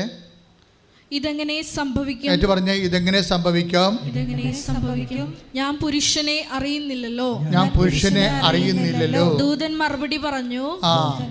ഇത്രയും ക്ലിയർ ആയില്ലേ? അപ്പം മെറിറ്റ് ഇല്ലെന്നുള്ള അമ്മ പറഞ്ഞല്ലോ, ഇല്ലേ? ഇനി ഇതെങ്ങനെ വർക്കൗട്ട് ചെയ്യണത്? ഉടമ്പടിയിലേക്ക് പോവുകയാണ്. ഉടമ്പടിയിലേക്ക് പതുക്കെ പോവുകയാണ്. അപ്പം ഉടമ്പടിയിലേക്ക് അമ്മയും ഈ ദൈവവും തമ്മിൽ ഉടമ്പടിയിലോട്ട് പോവുകയാണ്. ഇനി ഉടമ്പടിയിലോട്ട് അങ്ങനെ പോവുകയാണെന്ന്. അപ്പോൾ ആദ്യം അമ്മയുടെ ആ ഒരു ആസ്തി എന്താണെന്നുള്ളത് വെളിപ്പെടുത്തും, നമ്മുടെ ഇല്ലായ്മ വെളിപ്പെടുത്തും. അത് കഴിയുമ്പോൾ ഇതെങ്ങനെ സംഭവിക്കും? ഞാൻ പുരുഷനെ അറിയുന്നില്ലല്ലോ. അവൻ അടുത്ത വായിച്ചേ. പരിശുദ്ധാത്മാവ് നിന്റെ മേൽ വരും. അതാണപ്പം not by merit but by grace. അതാ 1:35 വന്നത്. അത് ഇല്ലെങ്കിൽ പിന്നെ അടുത്ത ഓപ്ഷൻ എന്താ ഉള്ളത്? ഇപ്പം നിങ്ങൾക്ക് വീടില്ല, സ്ഥലമില്ല, പ്രായം കൂടിപ്പോയി, പെണ്ണ് കെട്ടിയിട്ടില്ല, അങ്ങനെ കുറേ ഇല്ലായ്മ വരികയില്ലേ? ഇങ്ങനെ അതിനെല്ലാം നിങ്ങൾക്ക് മാനുഷികമായി പറഞ്ഞാൽ ഇല്ലെന്ന് തന്നെ വിചാരിക്കുക. മാനുഷികമായി പറഞ്ഞാൽ ഇല്ലാത്തവരിവിടെ ജീവിക്കണ്ടേ? മനുഷ്യന്മാർക്ക് ജീവിക്കേണ്ടിയിരിക്കും. പക്ഷേ നിന്നെ സൃഷ്ടിച്ച നിൻ്റെ ദൈവത്തിന് നീ ജീവിക്കണം എന്നതുകൊണ്ടാണ് ദൈവം ഉടമ്പടി സ്ഥാപിച്ചുകൊണ്ട് മെറിറ്റിലല്ലെങ്കിൽ ഇത് ഗ്രേസിൽ വർക്ക് ചെയ്യുമെന്ന് പറഞ്ഞത്. കൈയടിച്ച് കർത്താനോട്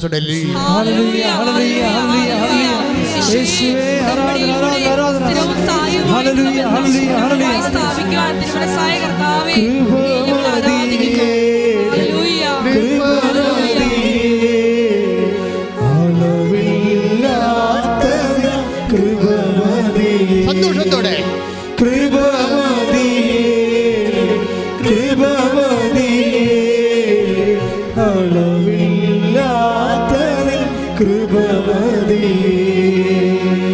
പരിശുദ്ധ പരമദീപകാരണത്തിന് ആരാധനയും സ്തുതിയും പുകഴ്ചയും. അപ്പം മെറിറ്റിലെ ഇത് യോഗ്യതയിലെ ഇത് വർക്ക് ചെയ്യത്തില്ല എന്നുണ്ടെങ്കിൽ ഉടനെ ദൈവരഹസ്യം വെളിപ്പെടുക. എന്താ പറയണത്?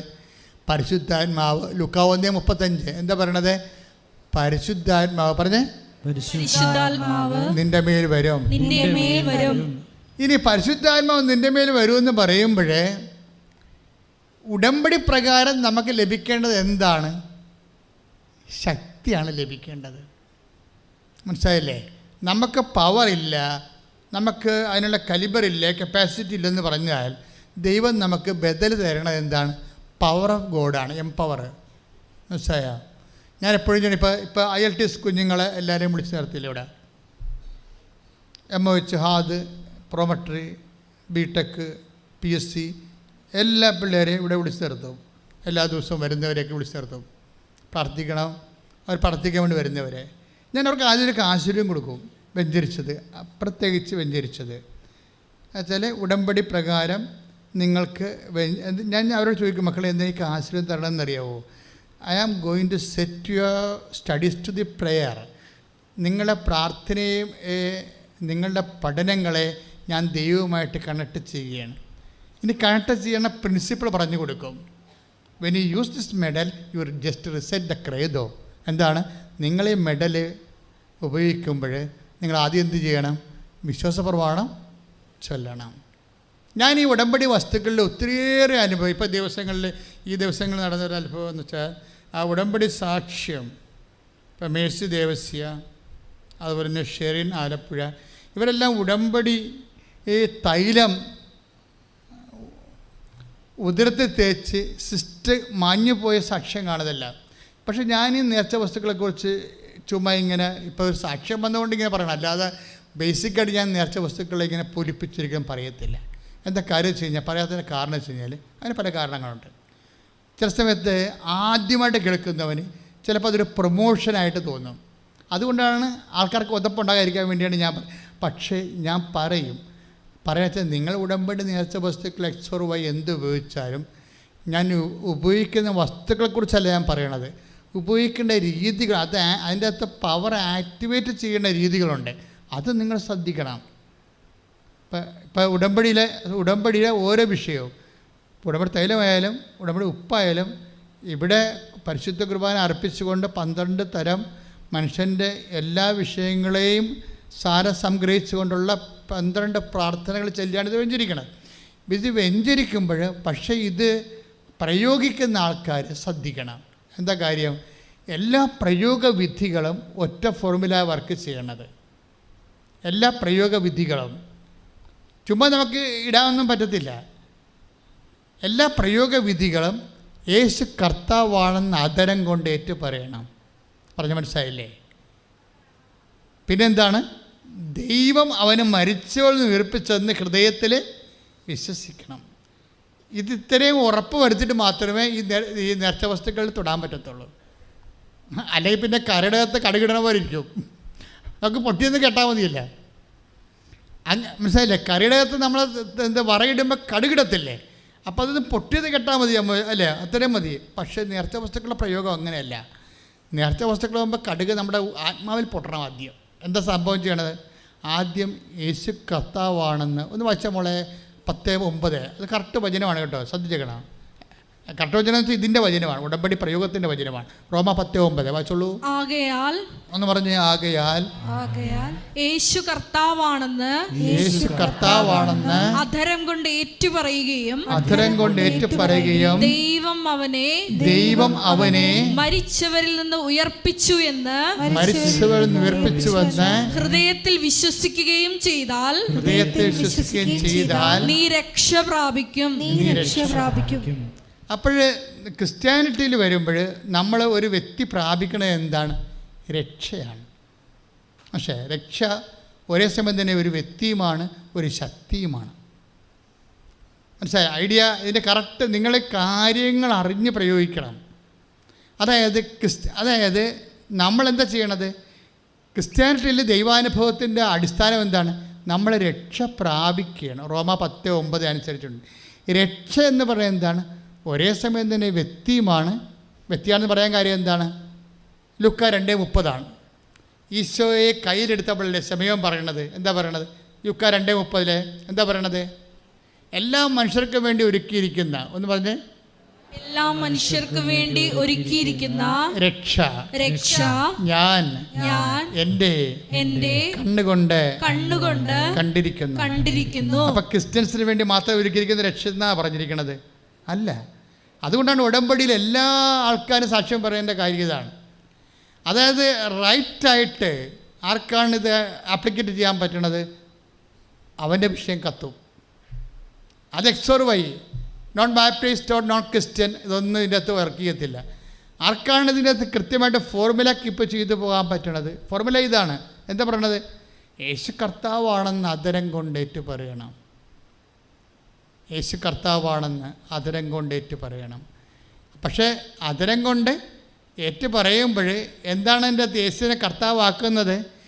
ദൈവം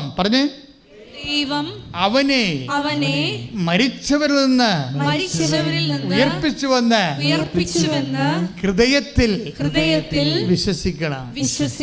അപ്പം തൊലിപ്പുറത്തുള്ള വിശ്വാസമല്ല, ഹൃദയത്തിൻ്റെ ഉള്ളിൽ വിശ്വസിക്കണം. എന്താ വിശ്വസിക്കണത്? അവൻ മരണത്തെ ജയിച്ചവനാണെന്ന്. ദൈവമേ, നിന്റെ വിഷയം എന്താണ്? കടമാണോ? ക്യാൻസറാണോ? മരണമല്ലല്ലോ. മരണത്തെ ജയിച്ചവനാണ് നിന്റെ കർത്താവ്. കൈയിടിച്ച് കർത്താവ് അച്ഛൻ എന്താ പറഞ്ഞത്? രക്ഷ ഒരു വ്യക്തിയാണെന്ന് മനസ്സിലായില്ലേ? ഇപ്പോൾ ശിമയോൻ ഈശോനെ കയ്യിലെടുത്തപ്പോൾ എന്താ പറഞ്ഞത്?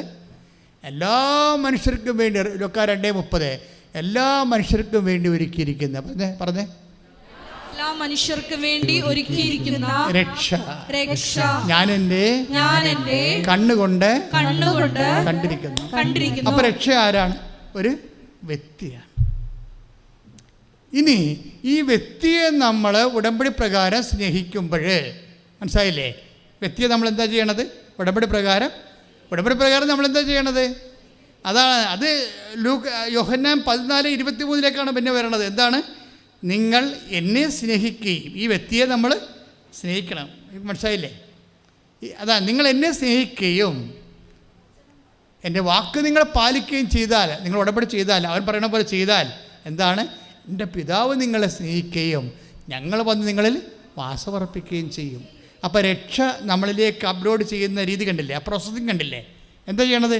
അതുകൊണ്ട് തന്നെ എൻ്റെ മക്കൾ ഉടമ്പടി പ്രകാരം എന്തെങ്കിലും ചെയ്യണമെങ്കിലേ, നിങ്ങൾ വസ്ത്രമില്ലാത്തവർക്ക് വസ്ത്രം കൊടുത്താലും, നിങ്ങൾക്ക് ഇപ്പോൾ ചിലവെന്താ പറഞ്ഞത്, എനിക്ക് എൻ്റെ ഇംഗ്ലീഷ് ബാക്കാണെന്ന് അവൾ പറഞ്ഞില്ലേ? എത്രയോ പേര് നമ്മൾ പറയും എനിക്കത്തേക്ക് ഒരു കമ്പനി സ്റ്റഡി തരുവാന്ന് ചോദിക്കത്തില്ലേ? അപ്പോൾ എനിക്കില്ലേ, ഞാൻ എൻ്റെ പരീക്ഷയ്ക്ക് ഒരുങ്ങിയിരിക്കണം, നിങ്ങൾക്ക് വേണമെങ്കിൽ അവോയ്ഡ് ചെയ്യാം. നിങ്ങൾ പഠിക്കാൻ പറ്റാത്തവരെ പഠിപ്പിക്കണം, മനസ്സിലായില്ലേ? അത് ശവം അടക്കണത് എന്തുകൊണ്ടാണ് നമ്മൾ മണ്ണിടണത്? നമ്മൾ ശവം അടക്കാൻ നേരത്ത് നമ്മൾ ഒരു പിടി മണ്ണ് വാരിയിടത്തില്ലേ കുഴിയിലേട്ട്? അതെന്തിനങ്ങനെ ഇടണത്? അതായത് മരിച്ചവരെ അടക്കുക എന്നുള്ളതൊരു പുണ്യമാണ്, പഴയ നിയമത്തിൽ തുടർന്ന പുണ്യമാണ്, പഴയ പുണ്യമാണത്. അല്ല നിങ്ങൾ ബന്ധം പിരിക്കണത് ആന കൂനേന്നൊക്കെ പറഞ്ഞാൽ ചുമ്മാ നാട്ടു വർത്താനമാണ്, അതൊന്നും ഇതുമായിട്ട് ബന്ധമില്ല. ഇതിൻ്റെ ബിബ്ലിക്കൽ ബാക്ക്ഗ്രൗണ്ട് എന്ന് പറഞ്ഞാൽ തോബിയാസിൻ്റെ പുസ്തകമാണ്. മരിച്ചവരെ അടക്കണത് ഒരു പ്രതികൂലമായ സാഹചര്യമായിരുന്ന കാലത്ത് പോലും തോബിയാസ് മരിച്ചവരെ അടക്കിയിട്ട് വന്നിട്ടാണ് ഭക്ഷണം കഴിച്ചത്. അപ്പം അടക്കുക എന്നുള്ളത് നമ്മളുടെ ഒരു മൗലികമായ ഭരണഘടന മൗലിക അവകാശം തന്നെ പോലെ നമ്മുടെ ജന്മത്തിൽ ദൈവം തന്നൊരു അവകാശം, ഇത് കടമയാണ്. എന്താണ്? മരിച്ചവരെ അടക്കുക. അതുകൊണ്ട് നമ്മൾ അടക്കത്തിനൊക്കെ പോണതിൻ്റെ കാരണം അതാണ്. അപ്പോൾ എന്താ സംഭവിച്ചു കഴിഞ്ഞാൽ അങ്ങനെ ചെയ്യുമ്പോൾ അതൊരു ദൈവം ഏൽപ്പിച്ച മൗലികമായ ഒരു ഉത്തരവാദിത്വം നമ്മൾ നിർവഹിക്കുകയാണ് ചെയ്യണത്. ഈ മൗലിക ഉത്തരവാദിത്വം തന്നെയാണ് ഞാൻ നഗ്നനായിരുന്നു, നിങ്ങളെന്നെ ഉടുപ്പിച്ചു. ക്ലിയർ അല്ലേ? ഞാൻ രോഗിയായിരുന്നു, നിങ്ങളെന്നെ സന്ദർശിച്ചു. മൗലിക ഉത്തരവാദിത്വമാണ്. ഈ മൗലിക ഉത്തരവാദിത്വം നിറവേറ്റാനാണ് ഉടമ്പടി നിങ്ങളോട് പറയണത്. അവൻ പറയണ പോലെ ചെയ്യാൻ. പക്ഷേ we must do it out of pure love. മനസ്സിലായില്ലേ? ഇനിയിപ്പോൾ ഉടമ്പടി എടുത്തല്ല, ഇനിയിപ്പോൾ ഈ കുന്തവും ചെയ്യണമായിരിക്കും, കൊടുത്തേക്കാം അല്ലേ എന്നൊക്കെ പറഞ്ഞുകൊണ്ട് ഈ അളിഞ്ഞ മോന്തയും കൂടി വാരി വലിച്ച് ചെയ്താൽ അത് വർക്കൗട്ട് ചെയ്യത്തില്ല. എന്താ കാര്യം? 14-23 വേണം. അത് നിങ്ങൾ ചെയ്യുന്ന വർക്ക് 14-23 സിങ്ക് ചെയ്യണം. എന്താണ്? നിങ്ങൾ എന്നെ സ്നേഹിക്കുകയും പറഞ്ഞേ, നിങ്ങൾ എന്നെ സ്നേഹിക്കുകയും എൻ്റെ വാക്ക് പാലിക്കുകയും ചെയ്താൽ എൻ്റെ പിതാവ് നിങ്ങളെ സ്നേഹിക്കുകയും ഞങ്ങൾ വന്ന് അവനിൽ വാസമുറപ്പിക്കുകയും ചെയ്യും. ഇങ്ങനെ ദൈവം നമ്മളിൽ വന്ന് വാസമുറപ്പിച്ചാൽ എന്ത് സംഭവിക്കും? We will be empowered. അപ്പോൾ നമ്മുടെ പവർ പോയി, നമ്മുടെ പഴയ നിസ്സഹായ അവസ്ഥ ഒന്നുമില്ല. അപ്പോൾ അവൾ പറഞ്ഞ കേട്ടില്ലേ, നിഷ തോമസ് എന്താ പറയണത്? ഞാൻ ഇംഗ്ലീഷിൽ ബാക്കായിരുന്നു, ഞാൻ 10 കൊല്ലമായിട്ട് പഠിച്ചിട്ടില്ല, 10 കൊല്ലമായിട്ട് ജോലിയും ചെയ്തിട്ടില്ല. പക്ഷേ പോപ്പറ്റ് ഇടാൻ തുടങ്ങിയപ്പോൾ അമ്മ എനിക്ക് ഡിക്റ്റേഷൻ തുടങ്ങിയെന്ന്.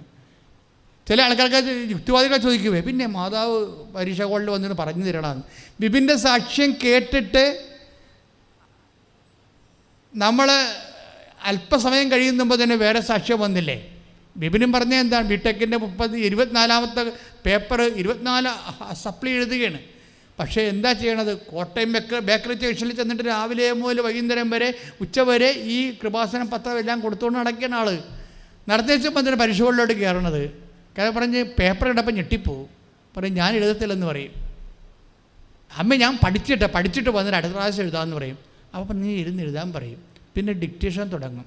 അപ്പോൾ അത് കേട്ടപ്പോൾ തന്നെ എനിക്ക് അത് ഞാൻ നേരത്തെയും കേട്ടിട്ടുണ്ട്. ഇതൊക്കെ ഇത് നോട്ട് ബൈ മെറിറ്റിൽ വർക്ക് ചെയ്യാണ്, ഇത് മിറക്കിലാണ് വർക്ക് ചെയ്യണത്, ഗ്രേസിലാണ് വർക്ക് ചെയ്യണമെന്ന് അറിയാം.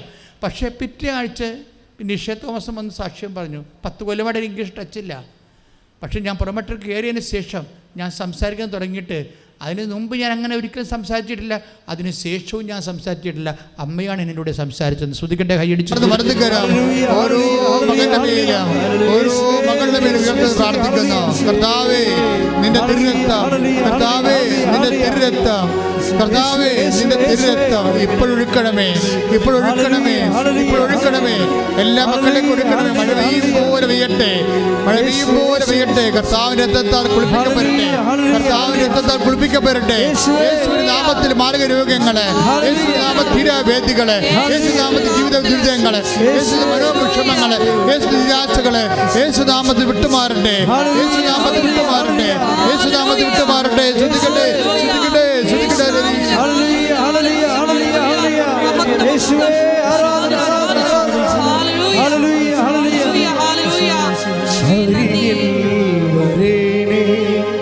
സദയം തുടരണേ, സുഖമായിടും എൻ്റെ ഉള്ളം. അരികിൽ വരേണേ, സദയം തുടരണേ, സുഖമായിടും എൻ്റെ ഉള്ളം. പരിശുദ്ധ പരമദിവ്യകാരണത്തിന് ആരാധനയും സ്തുതിയും പുകഴ്ചയും ഉണ്ടായിരിക്കട്ടെ. അപ്പോൾ രണ്ട് കാര്യങ്ങളെക്കുറിച്ച് ദൈവിക വെളിപാടുണ്ടായി അല്ലേ? എന്താ പറഞ്ഞത്? ഒന്ന്, ഉടമ്പടി ആക്ടിവേറ്റ് ചെയ്തിട്ടുണ്ടെന്ന് എങ്ങനെ അറിയാൻ പറ്റും? എന്താ പറയണത്? നിങ്ങൾ ദൈവസ്നേഹം പതയാൻ തുടങ്ങും. അതാണ് സംഭവം. ഉടമ്പടി എടുത്തു കഴിയുമ്പോൾ ദൈവസ്നേഹം പതയാൻ തുടങ്ങും. പതയാൻ തുടങ്ങിയില്ലെങ്കിൽ പ്രാർത്ഥിക്കണം, കർത്താവേ ദൈവസ്നേഹത്തിലേക്ക് എന്നെ കൊണ്ടുവരണമെന്ന് പ്രാർത്ഥിക്കണം. മനസ്സിലായില്ലേ? ദൈവസ്നേഹം ഫീൽ ചെയ്യാൻ തുടങ്ങിയില്ലെങ്കിൽ, കാരണം ദൈവസ്നേഹം തുടങ്ങാതെ നിങ്ങൾക്ക് ചെയ്യാതെ ഈ പത്രം കൊടുക്കാൻ പറ്റത്തില്ല. കാര്യം അത് ദൈവസ്നേഹ പ്രവർത്തനമാണ്. കർത്താവിനോട് സ്നേഹം ഉണ്ടാകാതെ എങ്ങനെയാണ് കർത്താവിനെ അറിയാത്തത് അറിയിക്കുന്നവർ, അല്ലെങ്കിൽ സിനിമ നോട്ടീസ് കൊടുക്കുന്നവർ ആയിപ്പോകത്തില്ലേ? ഇതെല്ലാം ദൈവസ്നേഹത്തോടെ കൊടുക്കാൻ പറ്റത്തുള്ളൂ. എൻ്റെ പിതാവ് നിങ്ങളെ സ്നേഹിക്കുകയും ഞങ്ങൾ വന്ന് നിങ്ങൾ വസിക്കുകയും ചെയ്യുമ്പോൾ by effect what will happen? എന്താ ചെയ്യണത്? ശക്തനായവൻ എനിക്ക് വലിയ കാര്യങ്ങൾ ചെയ്തു അല്ലേ? ദൈവം ഉള്ളിൽ വസിക്കുമ്പോഴേ. ഇപ്പം ലൂക്ക 1:49 വായിച്ച് സ്തുതിക്കട്ടെ സ്തുതിക്കട്ടെ ഹല്ലേലൂയ. ഹല്ലേലൂയ, ഹല്ലേലൂയ. ലൂക്ക 1:49 ശക്തനായവൻ എനിക്ക് വലിയ കാര്യങ്ങൾ ചെയ്തിരിക്കുന്നു. ഒന്ന് പറഞ്ഞേ, ശക്തനായവൻ എനിക്ക് വലിയ കാര്യങ്ങൾ ചെയ്തിരിക്കുന്നു. അപ്പോൾ ദൈവം ആരാണെന്ന് ഇപ്പോൾ വ്യക്തമല്ലേ? ദൈവം ആരാണ്? ശക്തനായവനാണ് അല്ലേ? അല്ലേ? ദൈവം, അതായത് നമ്മളുടെ മെറിറ്റ് ഇല്ലെങ്കിൽ പിന്നീട് നമ്മൾ മെറിറ്റോറിയസ് ആകുന്നത് എങ്ങനെയാണ്? ദൈവത്തിൻ്റെ ശക്തി അപ്ലോഡ് ചെയ്തുകൊണ്ടാണ്. അതുകൊണ്ടാണ് അമ്മ ചോദിക്കണത്, ഇതെങ്ങനെ സംഭവിക്കും? ഞാൻ പുരുഷനെ അറിയുന്നില്ലല്ലോ. അതിന് മറുപടി പറഞ്ഞത് എന്താണ്? പരിശുദ്ധാത്മാവ് നിൻ്റെ മേൽ വരും. എങ്ങനെയുള്ള പരിശുദ്ധാത്മാവ്? അത്യുന്നതൻ്റെ ശക്തി. കൈയടിച്ച് കർത്താവിനെ ഹല്ലേലൂയ. ഒരു വചനം വന്നിട്ടുണ്ട് കേട്ടോ, കോമൺ വേർഡ് അല്ലേ? എന്തേ? ലൂക്ക 1:35 എന്താ പറയണത്? ഇതെങ്ങനെ സംഭവിക്കും? ഞാൻ പുരുഷനെ അറിയുന്നില്ലല്ലോ എന്ന് പറയുമ്പോൾ മറുപടി എന്താണ് ദൈവത്തിൻ്റെ? ഇത് മെറിറ്റിൽ വർക്ക് ചെയ്യത്തില്ല, ഗ്രേസിലേ വർക്ക് ചെയ്യത്തുള്ളൂ. അതുകൊണ്ട് എന്താണ്? പരിശുദ്ധാത്മാവ് നിൻ്റെ മേൽ വരും. ഗ്രേസ് വരുന്നതായി പറയണത്. പരിശുദ്ധാത്മാവ് വരപ്രസാദം എന്താണെന്നാണ് പറയണത്? വരപ്രസാദം എങ്ങനെയിരിക്കും? It is A power of the almighty. എന്താണ്? അത്യുന്നതൻ്റെ ശക്തിയാണ് വരപ്രസാദം. കൈയിടിച്ച് കർത്താവിനെ ഹല്ലേലൂയ.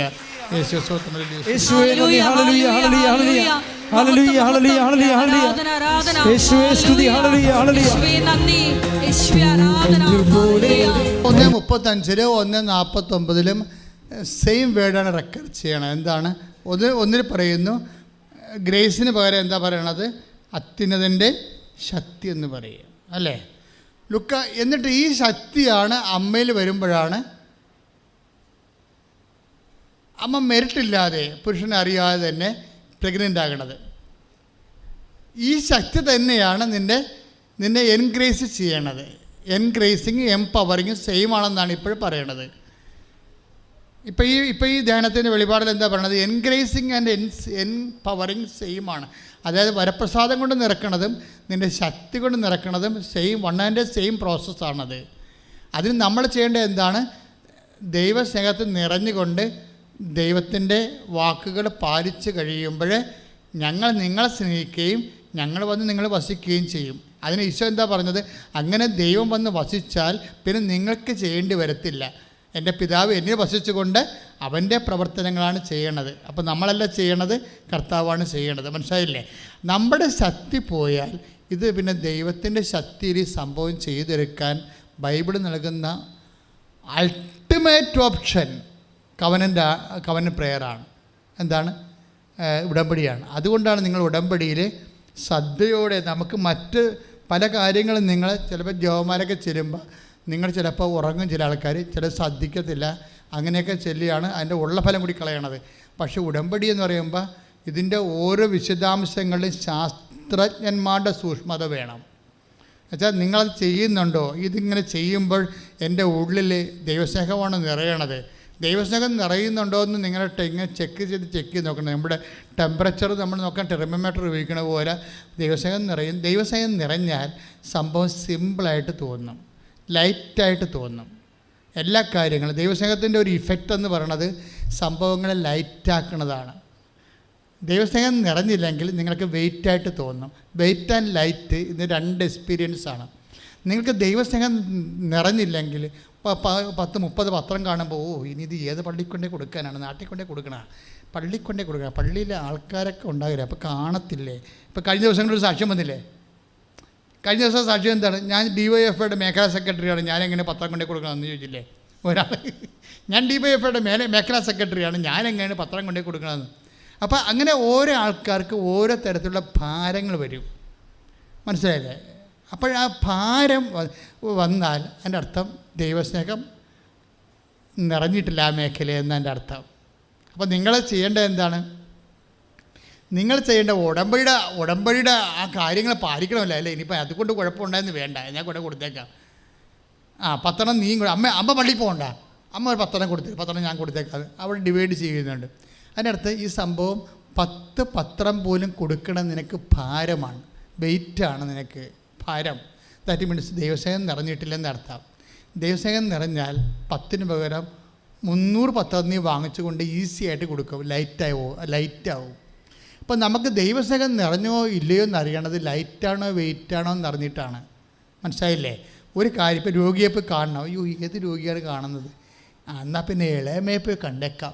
അമ്മ ഇളയമ്മ ഇപ്പോൾ ആശുപത്രിയിൽ നിന്ന് പോകുന്ന അതാ വീട്ടിലുണ്ടാ, അതെന്താ ആശുപത്രിയിൽ നിന്ന് പോകണമെന്ന് വെച്ച് കഴിഞ്ഞാൽ വീട്ടിൽ ആശുപത്രിയിൽ പോകണമെങ്കിൽ ഒരു 3-4 വണ്ടി കയറി അല്ലെങ്കിൽ പോകണം. വീട്ടിലുണ്ടെങ്കിൽ കുഴപ്പമില്ല, അങ്ങോട്ട് ചെന്നാൽ മതിയല്ലോ. അപ്പോൾ ഇതിനകത്ത് അതാണ് ചോദിക്കണം, അമ്മ ഇപ്പോൾ ഇളയമ്മ ആശുപത്രിയിൽ നിന്ന് പോകുന്ന അതാ വീട്ടിലുണ്ടോ എന്ന് ചോദിക്കും. അതായത് ഇളയമ്മയെ കണ്ടുകൊണ്ട് ഉടമ്പടി ശരിയാകത്തില്ലേ.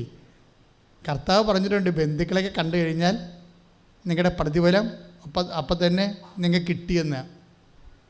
ദൈവം തരത്തില്ല പ്രതിഫലം, അവർ വല്ലതും തരും, ചിരിച്ച് കാണിക്കത്തേ ഉള്ളൂ. നിങ്ങൾ മുന്തിരിയും ഓറഞ്ചും കൊണ്ടില്ലുമ്പോഴേ നിങ്ങളൊന്ന് ഇളിച്ച് കാണിക്കും, അവർ ചിരിച്ച് കാണിക്കും, ചാപ്റ്റർ ക്ലോസ്. നിങ്ങളുടെ പ്രതിഫലം കിട്ടിക്കഴിഞ്ഞു എന്ന് തീർന്നു. അത് നിങ്ങളെ സ്നേഹിക്കുന്നവരെ മാത്രം നിങ്ങൾ സ്നേഹിച്ചാൽ പ്രതിഫലത്തിനെന്താണ് അവകാശം. കർത്താവിൻ്റെ പ്രതിഫലം കിട്ടത്തതെന്നാണ് പറയണത്, മനസ്സിലായില്ലേ. അതായത് നിങ്ങൾക്ക് ബന്ധവും സ്വന്തവും അല്ല, നിങ്ങൾക്ക് യാതൊരു ഉത്തരവാദിത്വം ഇല്ലാത്ത ആൾക്കാരാ ദൈവത്തിൻ്റെ പേരിൽ ദൈവമാണെന്ന് കണ്ട്, ഞാനും രോഗിയായിരുന്നു, നിങ്ങൾ എന്നെ സന്ദർശിച്ചു, ഓരോ വിഷയം അല്ല. ആരും ഇങ്ങനെ ഈ എളുപ്പവഴി ക്രിയ ചെയ്യാൻ പോകണ്ട, ഒരു വഴിയും നടക്കത്തില്ല. ആ ഇട്ട അരിയുടെ വെള്ളം വാങ്ങി വെച്ചാൽ മതി. നിങ്ങൾ എളുപ്പവഴി, അതായത് അത് നിങ്ങൾക്ക് വെയിറ്റായിട്ട് തോന്നണില്ലേ, ആ വചനം എടുത്തോളൂ. മത്തായി 5:46. മത്തായി 5:46 എന്താ പറയണ കേട്ടോ. നിങ്ങളെ സ്നേഹിക്കുന്നവരെ നിങ്ങൾ സ്നേഹിച്ചാൽ നിങ്ങൾക്ക് എന്ത് പ്രതിഫലമാണ് ലഭിക്കുക. ഒന്ന് പറഞ്ഞ, നിങ്ങളെ സ്നേഹിക്കുന്നവരെ മാത്രം നിങ്ങൾ സ്നേഹിച്ചാൽ എന്ത് പ്രതിഫലമാണ് നിങ്ങൾക്ക് കിട്ടുക.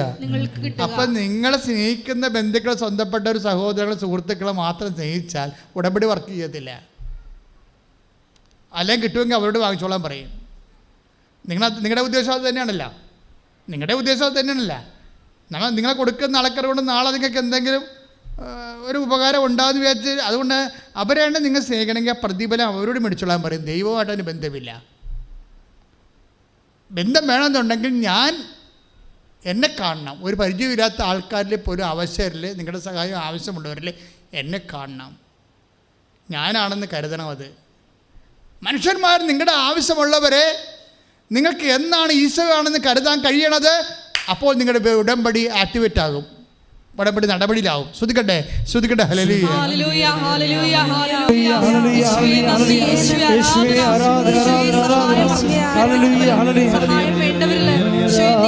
ഇറ്റ് ഈസ് അക്കംപ്ലിഷ്ഡ് എന്നാ പറഞ്ഞത് അല്ലേ. യോഹന്നാൻ്റെ സുവിശേഷത്തിലില്ലേ 12:19-32 വായിച്ച മോളെ. യോഹന്നാൻ 19:32 ഇറ്റ് ഈസ് അക്കംപ്ലിഷ്ഡ്, എല്ലാം പൂർത്തിയായി അല്ല, അങ്ങനെയല്ലേ ഈശോ പറഞ്ഞത്. യോഹന്നാൻ 10:19-30 യേശു വിനാഗിരി സ്വീകരിച്ചിട്ട് പറഞ്ഞു, എല്ലാം പൂർത്തിയായിരിക്കുന്നു. അവൻ തല ചായ്ച്ച് ആത്മാവിനെ സമർപ്പിച്ചു. കുറേ വാക്ക് അതിൻ്റെ അകത്തുണ്ട്. ഇതൊക്കെയാണുള്ളത്. യേശു വിനാഗിരി സ്വീകരിച്ചിട്ട് പറഞ്ഞു, എല്ലാം പൂർത്തിയായി, എല്ലാം പൂർത്തിയായി. പക്ഷേ എന്ത് പൂർത്തിയായി? ഒന്നും പൂർത്തിയായിട്ടില്ല. ഒരുത്തനും കൂടെ നിന്ന് ഏറ്റവും റൈറ്റ് ഹാൻഡ് എന്ന് പറഞ്ഞൊരു മനുഷ്യൻ ഇപ്പോൾ ഉണ്ടായിരുന്നു കൂടെ. നിൻ്റെ കൂടെ കാരാഗ്രഹത്തിൽ വരാം, ആനകൂനം എന്നൊക്കെ പറഞ്ഞ് ഭയങ്കര ഡയലോഗൊക്കെ പറഞ്ഞ ആൾ 4 കാലം വീണ് ഓടിയിട്ട് ചില ആൾക്കാർ ഓട്ടോറിക്ഷ പിടിച്ചാൽ പോയിരിക്കണം. ഇപ്പോൾ കണ്ടിട്ടില്ല ഒരെണ്ണത്തിനെ. പാവപ്പെട്ട അമ്മ മാത്രമേ ഇപ്പോൾ നിൽക്കുന്നുണ്ട്. പിന്നെ അതിൻ്റെ പേര് കുറച്ച് എടുത്തി ആ അക്കൗണ്ടിൽ കുറച്ച് എടുത്തി വരെ നിൽപ്പുണ്ട്. എല്ലാവരും പോവുകയാണ്. തീർന്നേ, ഒന്നും പൂർത്തിയായില്ല. ഈ അണ്ണന്മാരെ കൊണ്ടാണ് സഭ സ്ഥാപിക്കാൻ പോണത്. വല്ലതും നടക്കുക? ഒന്നും നടക്കത്തില്ലേ? നമ്മുടെ ജീവിതത്തെ നോക്കുമ്പോൾ ഒന്നും നടക്കത്തില്ലെന്ന് ഉറപ്പാവും. പക്ഷേ ഈശോ പറയും എല്ലാം നടക്കുമെന്ന്, എല്ലാം പൂർത്തിയാകും എന്ന് വെച്ച് കഴിഞ്ഞാൽ അതായത് ഈശോയുടെ ആ കോൺഷ്യസ് എങ്ങനെ വർക്ക് ചെയ്യണമെന്ന് അറിയാമോ? ഈശോ പണ്ട് ഇത് പറഞ്ഞിട്ടുണ്ട്. ഈശോക്ക് വല്ലാത്ത വിശ്വാസമാണ് അപ്പായിൽ. എന്താ? അപ്പ പൂർത്തിയാക്കുമെന്നുള്ള പ്രീസപ്പോസിഷനിലാണ് ഈശോ എല്ലാം പൂർത്തിയായെന്ന് വിശ്വസിക്കണത്. പ്രത്യാശയാണ് ഈശോ വിശ്വാസമായിട്ട് പ്രകടിപ്പിക്കുന്നത്. അപ്പം ഇതെല്ലാം കാര്യം ഇപ്പോഴത്തെ സിറ്റുവേഷനിൽ ഒരുത്തൻ ആത്മഹത്യ ചെയ്ത് തൂങ്ങിച്ചത്തല്ലേ, ഒരുത്തൻ തടി തപ്പിയെന്ന് പറയാം. അവിടുന്ന് എല്ലാ അണ്ണന്മാരൊക്കെ മർക്കോസൊക്കെ തുണിയൊക്കെ ഉരിഞ്ഞാൽ ഓടിക്കളഞ്ഞിരിക്കണം. ഒരു പിടിയും കിട്ടിയില്ല. ഈ രാജ്യത്ത് പോലും കാണത്തില്ല ആ മനുഷ്യനെ. യവനെ തിരിച്ചു വിളിച്ച് കർത്താവ് സുവിശേഷം എഴുതിക്കും ആദ്യത്തെ. മനസ്സിലായില്ലേ? നിങ്ങളത് മനസ്സിലാക്കണം. ഒരു ട്രാജഡി കണ്ടുവന്ന് എല്ലാം തീർന്നെന്ന് പറയത്തില്ല. എല്ലാം എന്ത് ട്രാജഡിയിലാണ് നിൽക്കണമെങ്കിൽ ഇപ്പം നിങ്ങളുടെ വീട് ജപ്റ്റ് ചെയ്ത് പോയെന്ന് തന്നെ വിചാരിച്ചോ, പക്ഷേ നിങ്ങൾ പറയണം ഞാൻ പുതിയ വീട്ടിൽ താമസിക്കും. എന്താ കാര്യം? എൻ്റെ പിതാവ് എനിക്കത് ക്രമീകരിച്ച് തരും. കാര്യം ഇത് എപ്പോഴും ട്രാജഡി വന്ന മാക്സിമം ട്രാജഡിയിലാണ് ഈശോ പറയണത്. എന്താണ്? 19:30 എല്ലാം പൂർത്തിയായി. എല്ലാം പൂർത്തിയായെന്ന് പറയണത് എല്ലാം പൂർത്തിയാക്കുന്നവനിലുള്ള ആഴമായ വിശ്വാസത്തിലാണ്. എന്നിട്ട് അവൻ പറഞ്ഞാണ്, അവനെന്ത് ചെയ്ത്? അത് പറഞ്ഞിട്ട് അവൻ തല ചായ്ച്ചു, തൻ്റെ ആത്മാവിനെ സമർപ്പിച്ചു. സമർപ്പിക്കണ ആരിലാണ് സമർപ്പിക്കണത്? ദൈവത്തിലാണ് സമർപ്പിക്കണത്. ടോട്ടലായിട്ട് എല്ലാം കൊളാപ്സായി.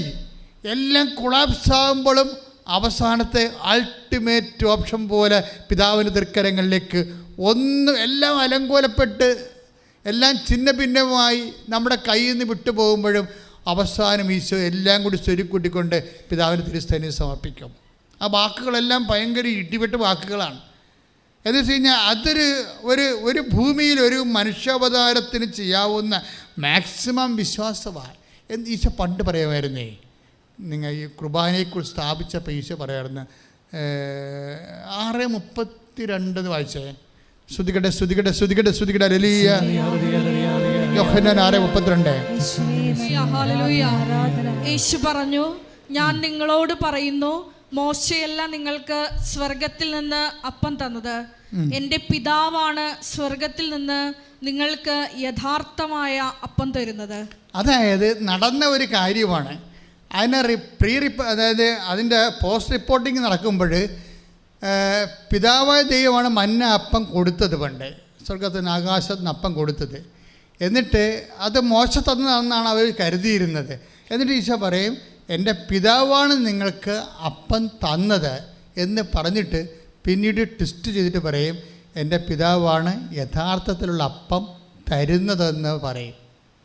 തരുന്നത് എന്ന് വെച്ചാൽ എല്ലാം പൂർത്തിയായെന്ന് പറഞ്ഞാൽ അത് ആ വചനങ്ങൾ നമ്മൾ ഇങ്ങോട്ട് കട്ട് ആൻഡ് പേസ്റ്റ് ചെയ്ത് കഴിഞ്ഞാൽ സംഭവിക്കാൻ പോകുന്ന കിട്ടുന്ന വചനം എന്താണ്?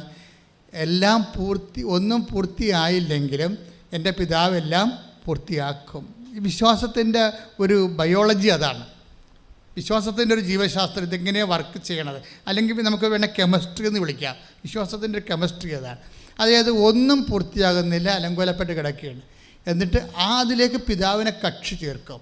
കക്ഷി ചേർത്തിട്ട് ഉടമ്പടിയുടെ ഏറ്റവും വലിയ സംഭവം എന്ന് പറയുന്നത് നിൻ്റെ ജീവിത അവസ്ഥകൾ, നിന്നെ ബലഹീനമാക്കുന്ന ജീവിത അവസ്ഥകളിലേക്ക് പിതാവിനെയും പുത്രനെയും പരിശുദ്ധാത്മാവിനെയും കക്ഷി ചേർത്തുകൊണ്ട് നീ ശക്തനാവിനെ കൊണ്ട് വലിയ കാര്യം ചെയ്യിക്കുന്നതാണ് മേജർ. ഇപ്പോൾ സിസ്റ്റർ ഡെയ്സി ജോസഫിൻ്റെ സാക്ഷ്യം ആ വഴിക്ക് പോണതാണ്. സിസ്റ്റർ ഡെയ്സി ജോസഫ് ഒരു സൈക്കോളജിസ്റ്റാണ്, സൈക്കോ കൗൺസിലിംഗാണ്. അതായത് അവർ സൈക്കാട്രിയും കൗൺസിലിംഗും ഉള്ളതാണ്, ഡോക്ടറാണ്. അവരുടെ സാക്ഷ്യം എന്ന് പറയണത്, അവർ പറയണ ഇതാണ്, ഞാൻ എപ്പോഴും എൻ്റെ അമ്മയോട് പറയും, അമ്മേ എനിക്ക് കൃപാസനം മാതാവിൻ്റെ ഒരു നല്ല സാക്ഷിയായി മാറണം. കൃപാസനം അമ്മയുടെ പ്രത്യക്ഷീകരണത്തിൻ്റെ വലിയ സാക്ഷിയായി അതിങ്ങനെ ആൾക്കാരെ പ്രാർത്ഥിക്കുന്ന സിസ്റ്റർ കേട്ടിട്ടുണ്ട്. സിസ്റ്റർ ഇവിടെ വന്നിട്ടില്ല, സിസ്റ്റർ കേട്ടിട്ടുണ്ട്. പക്ഷേ ഇത് പറഞ്ഞ് 7 ദിവസം കഴിയുമ്പോൾ ഷുഗറിൻ്റെ ടെസ്റ്റിന് വേണ്ടി സിസ്റ്റർ ഹോസ്പിറ്റലിൽ അഡ്മിറ്റ് ആവും. അപ്പോഴാണ് സിസ്റ്ററിന് മനസ്സിലാകണത് അവരുടെ ഉദരത്തിലൊരു മുഴ വളർന്നു നിൽപ്പുണ്ടെന്ന്. അപ്പോഴത് കേട്ടവിടെ ഇവർക്ക് ആദ്യത്തിന് ഭീതിയെങ്കിലും പെട്ടെന്ന് ഇവർക്ക് ദൈവികമായ ശക്തി ലഭിക്കും. ശക്തി ലഭിച്ചിട്ട് ഇവരെന്നാ ചെയ്യും? ഇവർക്കിവിടെ വരാൻ പറ്റത്തില്ല. അവർക്ക് നല്ല ഹൈ ഡ്യൂട്ടിയിൽ നിൽക്കുന്ന കാരണം വയനാടാണ്, വരാൻ പറ്റണില്ല. അവർ കൊച്ചിയിലുള്ള ഒരു സുഹൃത്തിനെ വിളിച്ച് പറയും, ഒരു ചേച്ചീനെ വിളിച്ച് പറയും, എനിക്ക് വേണ്ടി ഇപ്പോൾ ഒരു ഉടമ്പടി എടുക്കാമോ എന്ന് ചോദിക്കും. അപ്പോൾ അവരങ്ങനെ തന്നെ, അവരുമാണെങ്കിൽ കൃപാസനത്തിൽ വരാൻ വേണ്ടി കൊതിച്ചിരുന്ന ആളാണ്. ഒരു ഗത്രു കിട്ടാഞ്ഞ കൊണ്ട് നിൽക്കുകയായിരുന്നു. സിസ്റ്ററിങ്ങനെ ഒരു ഉന്ത് കിട്ടിയപ്പോൾ അവർ വന്നെടുത്ത് ഉടമ്പടി എടുത്തു കഴിഞ്ഞപ്പോൾ അവർക്ക് നേർച്ച വസ്തുക്കൾ കൊടുക്കണ്ടേ. അപ്പോൾ ഒരു സിസ്റ്റർ, ഞാൻ എല്ലാ സിസ്റ്ററിന് വേണ്ടി ഉടമ്പടി എടുത്ത് നേർച്ച വസ്തുക്കളൊക്കെ എല്ലാം വാങ്ങിച്ചിട്ടുണ്ട് എന്ന് പറഞ്ഞു. ഇതെങ്ങനെ അവിടെ എത്തിക്കേണ്ടതെന്ന് അങ്ങനെ ചോദിച്ചുകൊണ്ടിരിക്കുമ്പോൾ സിസ്റ്ററിനെ വേറെ ഒരു സിസ്റ്ററിൻ്റെ ഒരു റിലേഷനുള്ളവർ അവരെടുത്ത ഉടമ്പടി കാശുരൂപം അവർ ആ ചേട്ടൻ സർക്കാർ ജോലി അന്ന് പോകാതെ ലീവ് എടുത്തിട്ട് 1.5 കിലോമീറ്റർ ഡ്രൈവ് ചെയ്ത് 1.5 മണിക്കൂർ ഡ്രൈവ് ചെയ്ത് ഈ സിസ്റ്ററിന് കൊണ്ടേ കൊടുക്കും ഉടമ്പടി കാശുരൂപവും മറ്റു നേർച്ച വസ്തുക്കളെല്ലാം. ഇവരിങ്ങനെ മനസ്സിൽ വിചാരിച്ച ഈ കൊച്ചിയിലെ ചേച്ചി എങ്ങനെയാണ് വയനാട്ടിൽ വന്ന് കൊടുക്കേണ്ടത്, കുറേ കാശ് ചിലവുണ്ടല്ലോ, അവർ എങ്ങനെ കൊണ്ടുവന്ന് കൊടുക്കുമെന്ന് ചോദിച്ചതേ ഉള്ളൂ.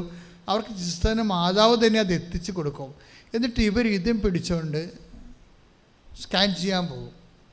സ്കാൻ ചെയ്യാൻ പോകുന്ന ആ സമയങ്ങളിലൊക്കെ പ്രാർത്ഥനയുടെ കാര്യങ്ങൾ ശ്രദ്ധിച്ചാൽ നമുക്ക് ഞെട്ടിപ്പോകും. കാര്യം വെച്ചാൽ അവരിവിടെ വന്നിട്ടില്ല.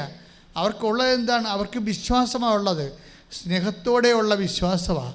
പക്ഷെ അവരതിനകത്ത് വേറെ ഒരു കാര്യം പറയുന്നുണ്ട്. ഇവർ മനസ്സുകൊണ്ട് ദൈവമായിട്ട് ഉടമ്പടി ചെയ്ത ആളാണ്. അതാണ് ഈ മനസ്സുകൊണ്ട് ഉടമ്പടി ചെയ്തിട്ട് എന്താ സംഭവിച്ചിരിക്കുന്നത്? ആ ഉടമ്പടിയിലുള്ള അതിൻ്റെ അന്തസത്ത, ആധ്യാത്മിക അന്തസത്ത എന്ന് പറയുന്നത് പിതാവും പുത്രനും പരിശുദ്ധാത്മാവുമായിട്ട് നമുക്ക് ബന്ധം ഉണ്ടാകണമല്ലോ. അപ്പോൾ സിസ്റ്റർ അതിൻ്റെ സാക്ഷ്യത്തിൽ പറയുന്നുണ്ട്, എനിക്ക് അപ്പായുമായിട്ട് നല്ല ബന്ധമാണ്, എൻ്റെ ജീവിതം തന്നെ ഞാൻ ഉടമ്പടി ചെയ്തതാണ്. അപ്പോൾ അതുകൊണ്ട് തന്നെ എനിക്ക് മരിയൻ ഉടമ്പടി ചെയ്യാൻ ഭയങ്കര കൊതിയായിരുന്നു. പക്ഷേ ഒരു അവസ്ഥ കിട്ടി അമ്മയ്ക്ക് ഒരു ചെയ്താൽ മാത്രം പോരാ, അമ്മയുടെ ഒരു സാക്ഷിയായിട്ട് മാറണമെന്ന് എൻ്റെ മനസ്സിലെപ്പോഴും എൻ്റെ ആത്മാവ് പറഞ്ഞുകൊണ്ടിരിക്കുമായിരുന്നു. അപ്പോൾ ഞാൻ പിതാവും പുത്രനും പരിശുദ്ധാത്മാവും തൃത്വൈക ദൈവം എൻ്റെ ഉള്ളിൽ വസിക്കുന്നുണ്ട്. അപ്പോഴും ഞാൻ ഈ സാക്ഷ്യം ഇങ്ങനെ കേൾക്കുമ്പോൾ ഞാൻ ഓർക്കും, ദൈവമേ ഇതാണല്ലോ ഉടമ്പടിയുടെ അന്തസത്ത. അപ്പോഴെന്ന് വെച്ചാൽ അതായത് നമ്മൾ ഉടമ്പടി ചെയ്യുമ്പോൾ നിങ്ങളോർക്കും അമ്മയുടെ മധ്യസ്ഥത്തിൽ നമ്മൾ ഈശോനെ ഉടമ്പടി ചെയ്യുന്നുണ്ടെങ്കിൽ ബൈ ഇഫക്റ്റ് സംഭവിക്കുന്ന തൃത്വൈക ദൈവത്തിൻ്റെ സന്തതമായ സാന്നിധ്യമാണ്. എന്നാൽ തൃത്വൈക ദൈവം സാന്നിധ്യം മാത്രമല്ല, ഒരു ഇന്നാക്റ്റീവ് പ്രസൻസ് അല്ല. അതാണ് ഉടമ്പടി വരണത്. പലപ്പോഴും ദൈവം നമ്മൾ വസിക്കുന്നുണ്ടെങ്കിലും നമ്മളതിനെക്കുറിച്ച് അവെയർ ആകാത്ത കാരണം നമുക്ക് ഇന്നാക്റ്റീവ് പ്രസൻസാണ് വരണത്. ഇത് വലിയൊരു മോശം കാര്യമാണ്. കാര്യം എല്ലാ വിശ്വാസികൾക്കും സംഭവിക്കുന്ന ആധ്യാത്മിക ദുരന്തമാണ്. എന്ന് വെച്ച് കഴിഞ്ഞാൽ നമ്മൾ ദൈവം വസിക്കുന്നുണ്ട്, പക്ഷേ we are not aware it. അതുകൊണ്ട് നമുക്ക് അതിനെക്കുറിച്ച് അവബോധമില്ലാത്തതുകൊണ്ട് നമുക്ക് ആ പ്രസൻസ് ഇന്നാക്റ്റീവായിട്ടാണ് ഫീൽ ചെയ്യണത്. സിസ്റ്റർ അങ്ങനെയല്ല, സിസ്റ്ററിൻ്റെ ആക്റ്റീവ് പ്രസൻസാണ്. കാര്യം എന്താണ്? അവരതിൻ്റെ അകത്ത് ഇൻവേഴ്സ്ഡ് ആണ് ആ വിഷയത്തിൽ. അതുകൊണ്ട് അവർ മനസ്സിൽ വിചാരിച്ചപ്പോൾ തന്നെ ഉടമ്പടി കാശുരൂപ അടുത്ത് എത്തിക്കഴിഞ്ഞിട്ട് ഇവർ ഒരു കയ്യിൽ കൃപാസനം പത്രം, ഒരു കയ്യിൽ കൃപാസനം കാശുരൂപവും ഇതൊക്കെ പിടിച്ചാണ് ഈ ഡോക്ടർ സിസ്റ്റർ സ്കാനിങ് റൂമിലേക്ക് കയറണത്. അവിടെ അപ്പം വിളിച്ച് പറഞ്ഞായിരുന്നു, 84 വയസ്സുള്ള അപ്പം പറഞ്ഞ, മകളെ നിൻ്റെ പേരിൽ ഞാൻ അമ്മയോട് പറഞ്ഞിട്ടുണ്ട്. അതായത് ഈ അപ്പനും ഉടമ്പടി ഇവിടെ വന്ന് ചെയ്തിട്ടില്ല, പക്ഷേ ആ വീട് സമേതം എപ്പോഴും ഈ ധ്യാനം കൂടിക്കൊണ്ടിരിക്കും. ഉടമ്പടി ധ്യാനം കൂടി അതുപോലെ തന്നെ ഉടമ്പടി പ്രവർത്തനങ്ങളൊക്കെ ചെയ്യുന്ന ആൾക്കാർ ഇവിടെ വന്നിട്ടില്ല, ഉടമ്പടി ചെയ്തിട്ടില്ല, പക്ഷേ ഉടമ്പടിയിൽ അവർക്ക് അഭിഷേകം കിട്ടിയിട്ടുണ്ട്. നിങ്ങൾ കൃപാസനത്തിൽ വന്നിട്ടില്ലെങ്കിലും ആയിരക്കണക്കിന് മനുഷ്യർക്ക് മാതാവ് ഉടമ്പടിയിൽ അഭിഷേകം കൊടുത്തിട്ടുണ്ട്. അപ്പോൾ അവർക്ക് ഉടമ്പടി ചെയ്ത പോലെ തന്നെ ഇഫക്റ്റുകൾ സാന്നിധ്യം വരുന്നുണ്ട്. അവരെപ്പോഴെങ്കിലും കാലത്ത് അവിടെ വരും ഇവിടെ, പക്ഷെ വരുന്നവരെ ദൈവം അവരെ നിലനിർത്തി കൊടുക്കും. അപ്പം അപ്പം പറയുക, അമ്മ എന്നോട് പറഞ്ഞിട്ടുണ്ട്, കൃപാസന അമ്മ എന്നോട് പറഞ്ഞിട്ടുണ്ട് നിനക്കൊരു കുഴപ്പം വരത്തില്ലെന്ന്. കാര്യം അപ്പോൾ 84 വയസ്സുള്ള അപ്പനാണ് മകൾക്ക് വേണ്ടി പ്രാർത്ഥിക്കണത്. അപ്പോൾ അതായത് എന്നിട്ട് ഈ കാശ് രൂപ ഉടമ്പടി കൃപാസന പത്രം മേടിച്ചുകൊണ്ട് ഇവർ സ്കാൻ റൂമിലേക്ക് ചെന്നിട്ട് ഇത് കാശിനെ പിടിച്ചോണ്ട് തന്നെ അവർ സ്കാൻ ചെയ്യണത്. ചെയ്ത് കഴിയുമ്പോൾ നേരത്തെ കണ്ട ആ മുഴയില്ലേ, വലിയ മുഴ, ഈ സംഭവം സിസ്റ്റാണതേ. അതിൻ്റെ വേദന അവർ 10-25 കൊല്ലമായിട്ട് അനുഭവിക്കണതാണ്. ഇപ്പം വേദന കൂടിയതാണെന്നിപ്പോൾ. നേരത്തെ ഈ വേദന ഉണ്ടവർക്കേ, അവരിത് അനുഭവിച്ചുകൊണ്ടിരിക്കുകയാണ്. പക്ഷേ ഇത് എന്താണെന്ന് അറിയാൻ പാടില്ലാതെ പോകും. ഇപ്പം മാറും എന്നൊക്കെ പറഞ്ഞുകൊണ്ട് നമ്മൾ വരെ പാരസെറ്റമോളെ കഴിച്ചുകൊണ്ട് വേദന ഗുളികയൊക്കെ കഴിച്ചുകൊണ്ട് ജീവിക്കത്തില്ലേ. അങ്ങനെ അഡ്ജസ്റ്റ് ചെയ്ത് പോവുകയാണ്. ഇപ്പം അമ്മയുടെ സാക്ഷ്യം പറയണമെന്ന് അവർ പറഞ്ഞപ്പോഴാണ് അമ്മ പറഞ്ഞത്, this is A thing, you are suffering from such and such diseases. അതുകൊണ്ട് ഡയഗ്നോസ് ചെയ്യാൻ പറയും. ഡയഗ്നോസിസ് ഷുഗറിനെ ടെസ്റ്റ് ചെയ്യാൻ പോയതാണ്. അപ്പോഴാണ് ഈ സംഭവം തിരിഞ്ഞു കിട്ടിയത്. എന്നിട്ട് ഈ സാധനം, ഈ സിസ്റ്റ് ഹൈ ഓപ്പറേഷൻ വേണ്ട സംഭവമാണ്, മേജർ ഓപ്പറേഷൻ വേണ്ടതാണിത്.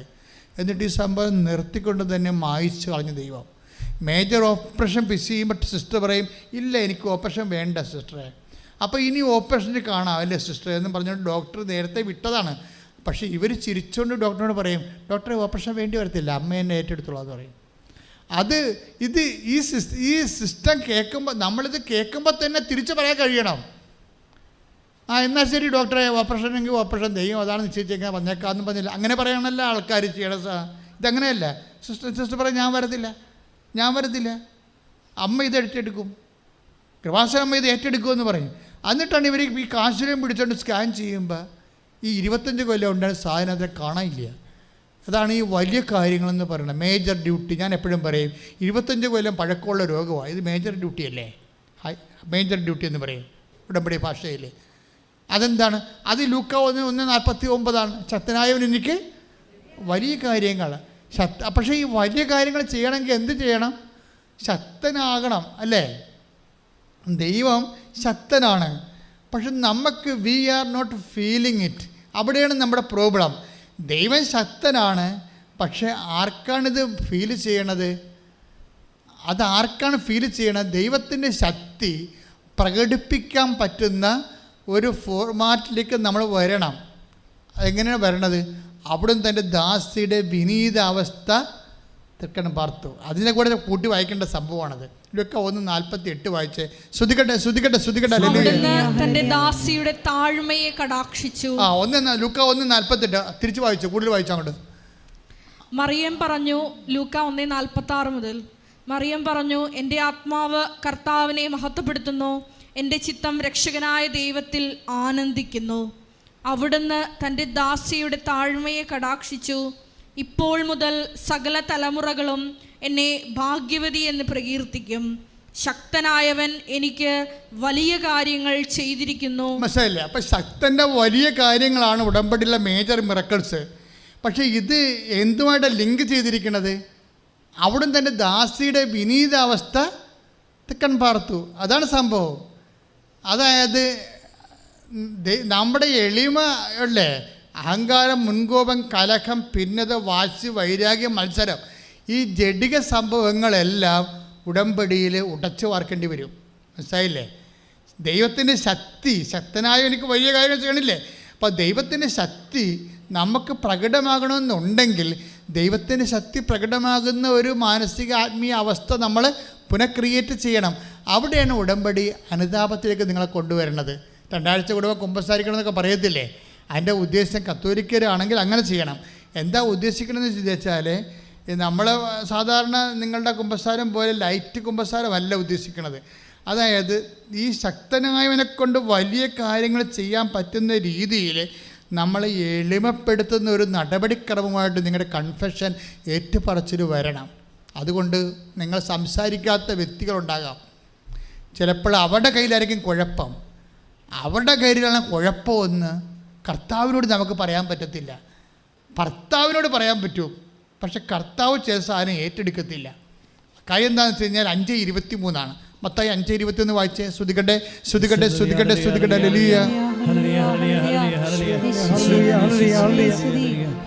ആരാധന. മത്തായി 5:23. നീ ബലിപീഠത്തിൽ കാഴ്ചയർപ്പിക്കുമ്പോൾ പറഞ്ഞ നീ ഏറ്റു പറഞ്ഞ നീ ബലിപീഠത്തിലെ കാഴ്ച അർപ്പിക്കുമ്പോൾ നിന്റെ സഹോദരന് നിന്നോടെന്തെങ്കിലും വിരോധമുണ്ടെന്ന് അവിടെ വെച്ച് ഓർത്താൽ കാഴ്ചവസ്തു അവിടെ ബലിപീഠത്തിന് മുമ്പിൽ വെച്ചിട്ട് പോയി നിന്റെ സഹോദരനോട് രമ്യതപ്പെടുക, പിന്നെ വന്ന് കാഴ്ചയർപ്പിക്കുക. അത് വിഷയം. ഉടമ്പടിയുടെ മെയിൻ സംഭവമാണത്. അതായത് നിങ്ങൾക്ക് അങ്ങോട്ട് പരിഭവം ഉണ്ടാകുന്നത് തീർച്ചയായിട്ടും നമ്മൾ റെക്ടിഫൈ ചെയ്യണം. മറിച്ച് ആരെങ്കിലും നിങ്ങളുമായിട്ട് നിരപ്പാകാതെ ഇരിക്കണമെന്നുണ്ടെങ്കിൽ മാക്സിമം കോംപ്രമൈസിലേക്ക് പോകണം. ഇപ്പം ചില ആൾക്കാരൊക്കെ പറയും, അച്ഛാ അടുത്ത ആഴ്ച ഡൈവേഴ്സിൻ്റെ അദാലത്ത് വിചാരണ ലാസ്റ്റ് കുടുംബ കോടതി കണ്ടൊക്കെ വെച്ചിരിക്കുക. അപ്പോൾ ഞാൻ ചോദിക്കും, നിനക്ക് വേണ്ടെന്ന് ഞാൻ ചോദിക്കും. അപ്പോൾ പറയും എനിക്ക് വേണ്ട എന്ന് പറയും. അപ്പോൾ വേണ്ടെന്ന് പാർട്ടി തീരുമാനിച്ചുകൊണ്ട് വന്ന് ഉടമ്പടി എടുത്തിരിക്കുകയാണ്. ഇപ്പോൾ നീ വല്ല കഥയുണ്ടാ? നീ അങ്ങനെ തീരുമാനിച്ചിരിക്കുകയാണ് വേണ്ടെന്ന്. ഇത് കൂദാശ ചെയ്ത ബന്ധമല്ലേ? നീ ദൈവത്തോട് ചോദിച്ചാൽ നിന്നെ യോജിപ്പിച്ച ആളാണെന്ന്. നിന്റെ ദൈവത്തിൻ്റെ ശക്തിയിൽ നിനക്ക് വിശ്വാസമില്ലേ? നിൻ്റെ ഭർത്താവിന് അന്യബന്ധമാണെങ്കിലും ശരി, അവന് ഇപ്പോഴുള്ള സ്വഭാവം നിനക്ക് പിടിക്കാത്തതാണെങ്കിലും അത് പിടിക്കാൻ പറ്റുന്ന രീതിയിൽ അവന് ചേഞ്ച് ചെയ്യാൻ നിൻ്റെ ദൈവത്തിന് കരുത്തുണ്ടെന്നും അവൻ ശക്തനാണെന്ന് നീ വിശ്വസിക്കാത്തോളം കാലം നിൻ്റെ ഉടമ്പടി വർക്കൗട്ട് ചെയ്യത്തില്ല. പ്രാർത്ഥിക്കുക. കർത്താവായ ദൈവമേ, മാക്സിമം എളിമപ്പെട്ടുകൊണ്ട് ശക്തനായ ദൈവത്തിന്റെ ശക്തി എന്നില് പൂർണ്ണ തോതില് പ്രവർത്തിക്കാൻ എന്റെ നിലപാടിനെ, എന്റെ സമീപനങ്ങളെ അങ്ങ് സുവിശേഷ വിഹിതമായി പുനഃക്രമീകരിക്കണമേ. സുവിശേഷ വിഹിതമായി പുനഃക്രമീകരിക്കണമേ. ശ്രുതികട്ടെ,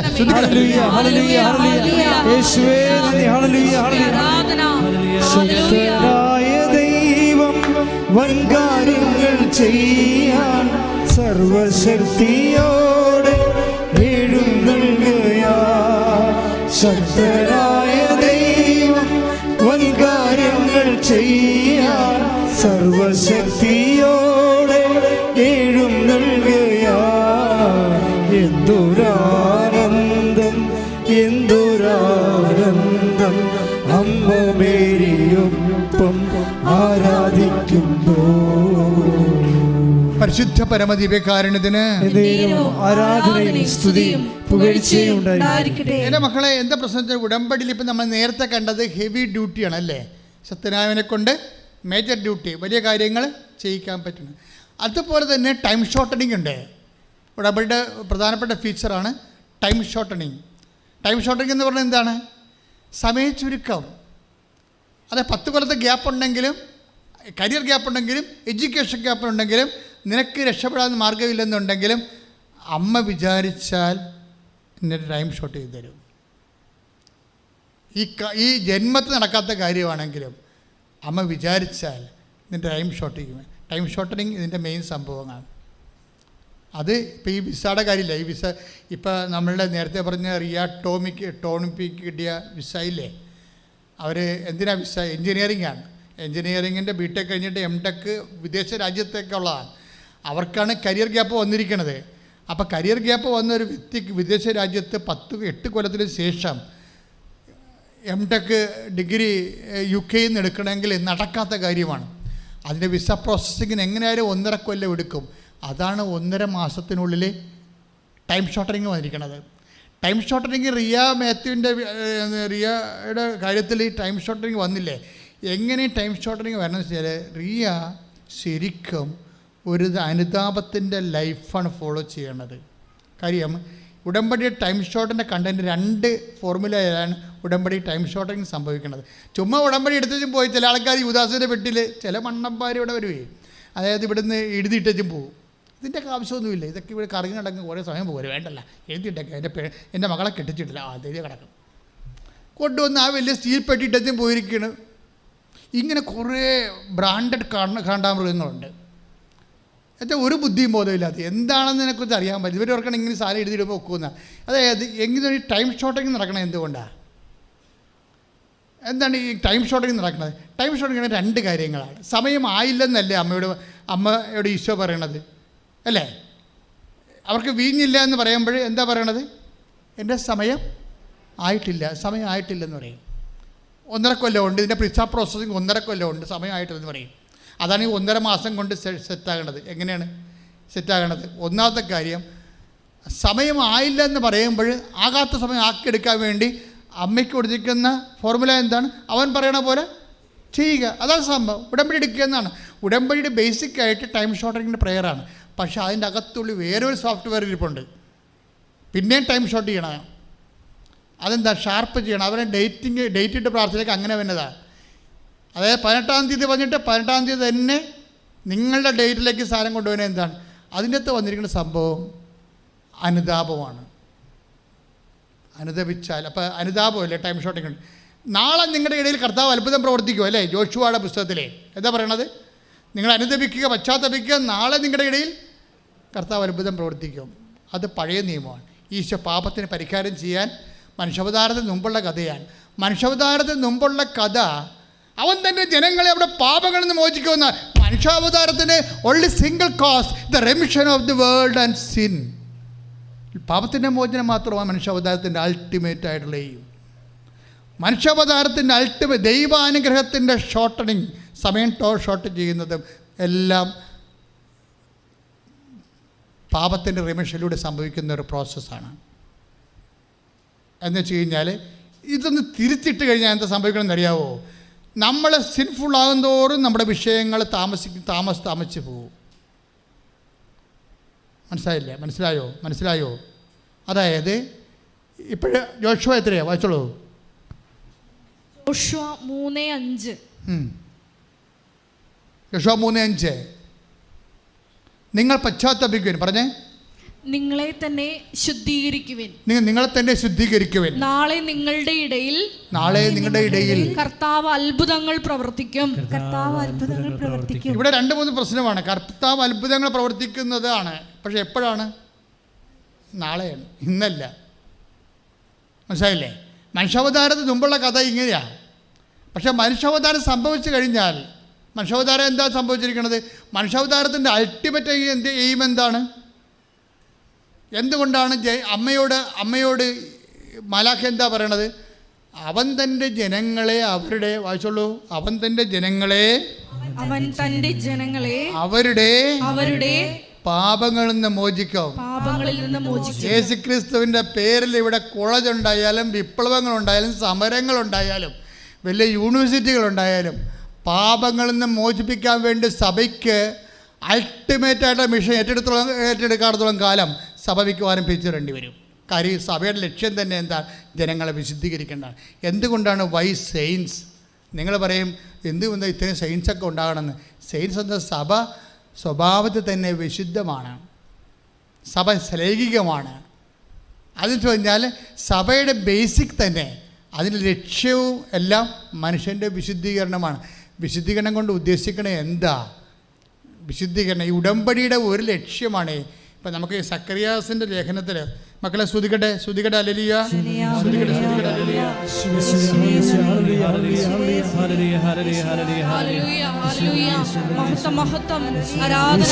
1:75 ലൂക്കാസ് സുവിശേഷം 1:75 വായിച്ചേ. സ്തുതിക്കട്ടെ ഹല്ലേലൂയ.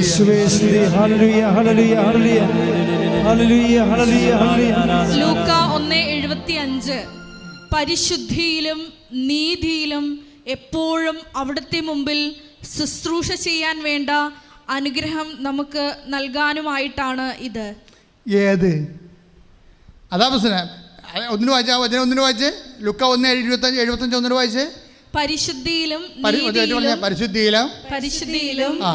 നീതിയിലും എപ്പോഴും അവിടുത്തെ മുൻപിൽ ശുശ്രൂഷ ചെയ്യാൻ വേണ്ട അനുഗ്രഹം നമുക്ക് നൽകാനുമായിട്ടാണ് ഇത്.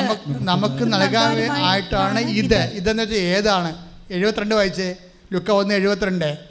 നമ്മുടെ പിതാക്കന്മാരോട് വാഗ്ദാനം ചെയ്ത ഒന്ന് പറഞ്ഞേ നമ്മുടെ പിതാക്കന്മാരോട് വാഗ്ദാനം ചെയ്ത കാരുണ്യം നിവർത്തിക്കാനും നമ്മുടെ പിതാവായ അബ്രാഹത്തോട് ചെയ്ത അവിടുത്തെ വിശുദ്ധമായ ഉടമ്പടി അനുസ്മരിക്കാനും ശത്രുക്കളുടെ കൈകളിൽ നിന്ന് വിമോചിതരായി നിർഭയം പരിശുദ്ധിയിലും നീതിയിലും എപ്പോഴും അവിടുത്തെ മുൻപിൽ ശുശ്രൂഷ ചെയ്യാൻ വേണ്ട അനുഗ്രഹം നമുക്ക് നൽകാനുമായിട്ടാണ് ഇത്.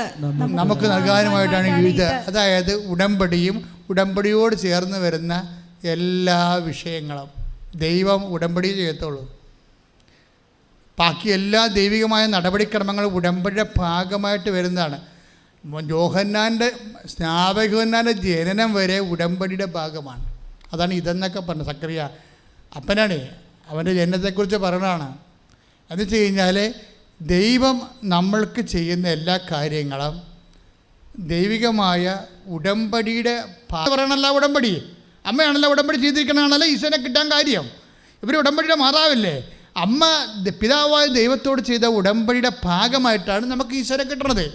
ഈശോനെ കിട്ടിയതിൻ്റെ ലക്ഷ്യം എന്താണ്? അവൻ തന്നെ ജനങ്ങളെ അവിടെ പാപങ്ങളിൽ നിന്ന് മോചിക്കും. Read it. ശ്രുതികട്ടെ ഹല്ലേലൂയ.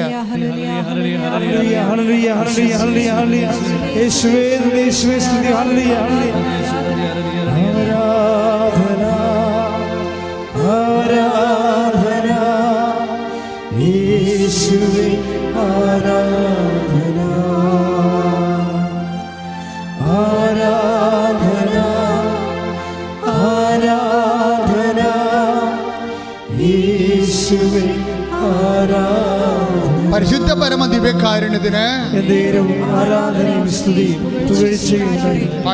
മത്തായി 1:21 അവൾ ഒരു പുത്രനെ പ്രസവിക്കും.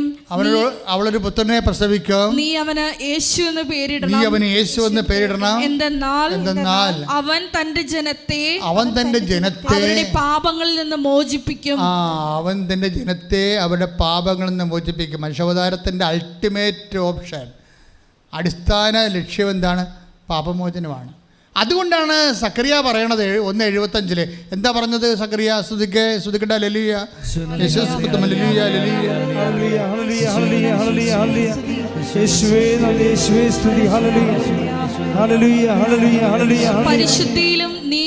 പരിശുദ്ധിയിലും നീതിയിലും എപ്പോഴും അവിടുത്തെ മുൻപിൽ ശുശ്രൂഷ ചെയ്യാൻ വേണ്ട അനുഗ്രഹം നമുക്ക് നൽകാനുമായിട്ടാണ് ഇത്. നമുക്ക് നൽകാനും വേണ്ടിയാണ് ഉടമ്പടി. മനസ്സിലായില്ലേ?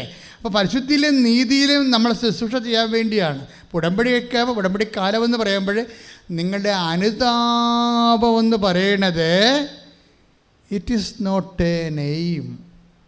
അനുതാപത്തെക്കുറിച്ച് എപ്പോഴും ചിന്തിക്കേണ്ട കാര്യമാണ്. അനുതാപം ഒരു ലക്ഷ്യമല്ല, അനുതാപം ഒരു ഇഫക്റ്റാണ്.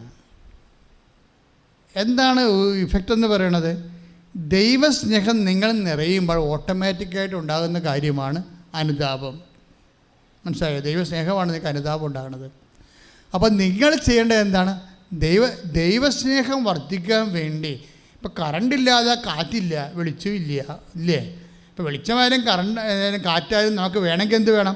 ദൈവസ്നേഹം വേണം, അതിന് കറണ്ട് വേണം. അതുപോലെ ദൈവസ്നേഹം വർക്ക് ചെയ്യണം. നിങ്ങൾ ഉടമ്പടി എടുക്കാത്തതും ഉടമ്പടി നടക്കാത്തതല്ല വിഷയം. ഉടമ്പടി എന്ന് പറയണത് നിങ്ങളുടെ ഇൻഫ്രാസ്ട്രക്ചർ വർദ്ധിപ്പിക്കാനുള്ള, ദൈവസ്നേഹം വർദ്ധിപ്പിക്കാനുള്ള ഒരു നടപടിക്രമമാണ്, പ്രയോഗരീതിയാണ്. അതുകൊണ്ട് അതിൻ്റെ അൾട്ടിമേറ്റ് എയിം ദൈവസ്നേഹം തന്നെയാണ്. ദൈവസ്നേഹം വർദ്ധിക്കുമ്പോൾ പ്രേക്ഷിത ശക്തി വർദ്ധിപ്പിക്കും. ഹെവി ഡ്യൂട്ടി ആയിട്ടുള്ള എല്ലാം ലൈറ്റായിട്ട് ചെയ്യും. അതെല്ലാം ചെയ്യണത് ദൈവസ്നേഹം വർദ്ധിക്കുന്നത് കൊണ്ടാണ്. അഥവാ അങ്ങോട്ടും ഇങ്ങോട്ടും വർക്ക് ചെയ്യും. കാറിലെ ഡൈനാമോ പോലെയാണ്.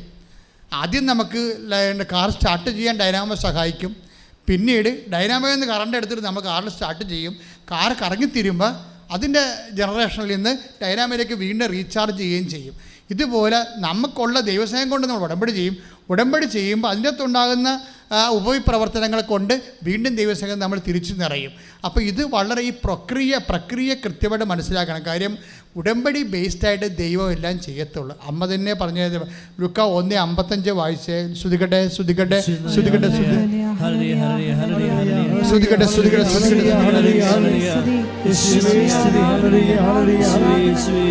ലൂക്ക 1:55 നമ്മുടെ പിതാക്കന്മാരായ അബ്രാഹത്തോടും ഒന്ന് പറഞ്ഞേ, നമ്മുടെ പിതാക്കന്മാരായ അബ്രാഹത്തോടും അവന്റെ സന്തതികളോടും എന്നേക്കുമായി ചെയ്ത വാഗ്ദാനം അനുസരിച്ച് കൊണ്ട് തന്നെ. അപ്പോഴേ അമ്മയുടെ സ്വസ്ത്രഗീതമാണിതേ, ശ്രദ്ധിക്കണം. അമ്മയുടെ സ്വസ്ത്രഗീതത്തിൽ പറഞ്ഞത് എന്താണ്? ഉടമ്പടിയെ കുറിച്ചാണ് പറയണത്. ഇപ്പം നടന്നിരിക്കുന്ന മനുഷ്യാവതാരം അവൻ തന്നെ ജനങ്ങളെ അവിടെ പാപങ്ങളിൽ നിന്ന് മോചിക്കുന്നതെല്ലാം പാപമോചനമെന്ന് പറയണത് വാഗ്ദാനത്തിൻ്റെ ഭാഗമാണെന്നാണ്. നമ്മളെ കുമ്പസാര കൂടുതൽ വൈദികത്തിൻ്റെ പാപങ്ങളെ മോചിക്കുമ്പോൾ അനാദികാലം മുതൽ ചെയ്തിട്ടുള്ള ദൈവം തൻ്റെ ജനതയോട് ചെയ്തിട്ടുള്ള വാഗ്ദാനമുണ്ട്. നീ എൻ്റെ മുമ്പാകെ നിൽക്കുക, കുറ്റമറ്റവനായിരിക്കുക എന്ന് പറയത്തില്ലേ? എബ്രാഹത്തിൻ്റെ കാലത്ത് 17:1 ഉൽപ്പത്തി പുസ്തകത്തിൽ പറയുന്നത് എന്താണ്? നീ എൻ്റെ മുമ്പാകെ നിൽക്കുക, കുറ്റമറ്റവനായിരിക്കുക. ദൈവവേദന ഉടമ്പടി പ്രകാരം നമ്മൾ ദൈവത്തിന് മുമ്പ് നിൽക്കുമ്പോൾ നിൽക്കുന്നതിൻ്റെ ആ നിൽപ്പ് തന്നെ അതിൻ്റെ അൾട്ടിമേറ്റ് എയിം എന്താണ്? കുറ്റമറ്റവനായിരിക്കുക എന്നുള്ളതാണ്. കാര്യം എന്താണ്? നമ്മുടെ എതിർ കക്ഷി കുറ്റമറ്റവനാണ്. ഉടമ്പടി ചെയ്യുമ്പോൾ ഇറ്റ്സ് എ ബൈലാറ്ററൽ എഗ്രിമെൻ്റ് അല്ലേ? അപ്പോൾ നീ ദൈവത്തെ ഒരു കക്ഷി, നീ ഒരു കക്ഷി. അപ്പോൾ നീ ദൈവമാകുന്ന പരമപരിശുദ്ധനായ വ്യക്തിയോട് നീ ഉടമ്പടി ചെയ്യുമ്പോൾ നീ ചുമ്മാ അഴുക്കുള്ള വ്യക്തിക്ക് ഉടമ്പടി ചെയ്യാൻ പറ്റുമോ? അപ്പോൾ നീയും ദൈവത്തെപ്പോലെ കുറ്റമറ്റവനായിരിക്കണം. പ്രാർത്ഥിക്കുക, കർത്താവേ ദൈവമേ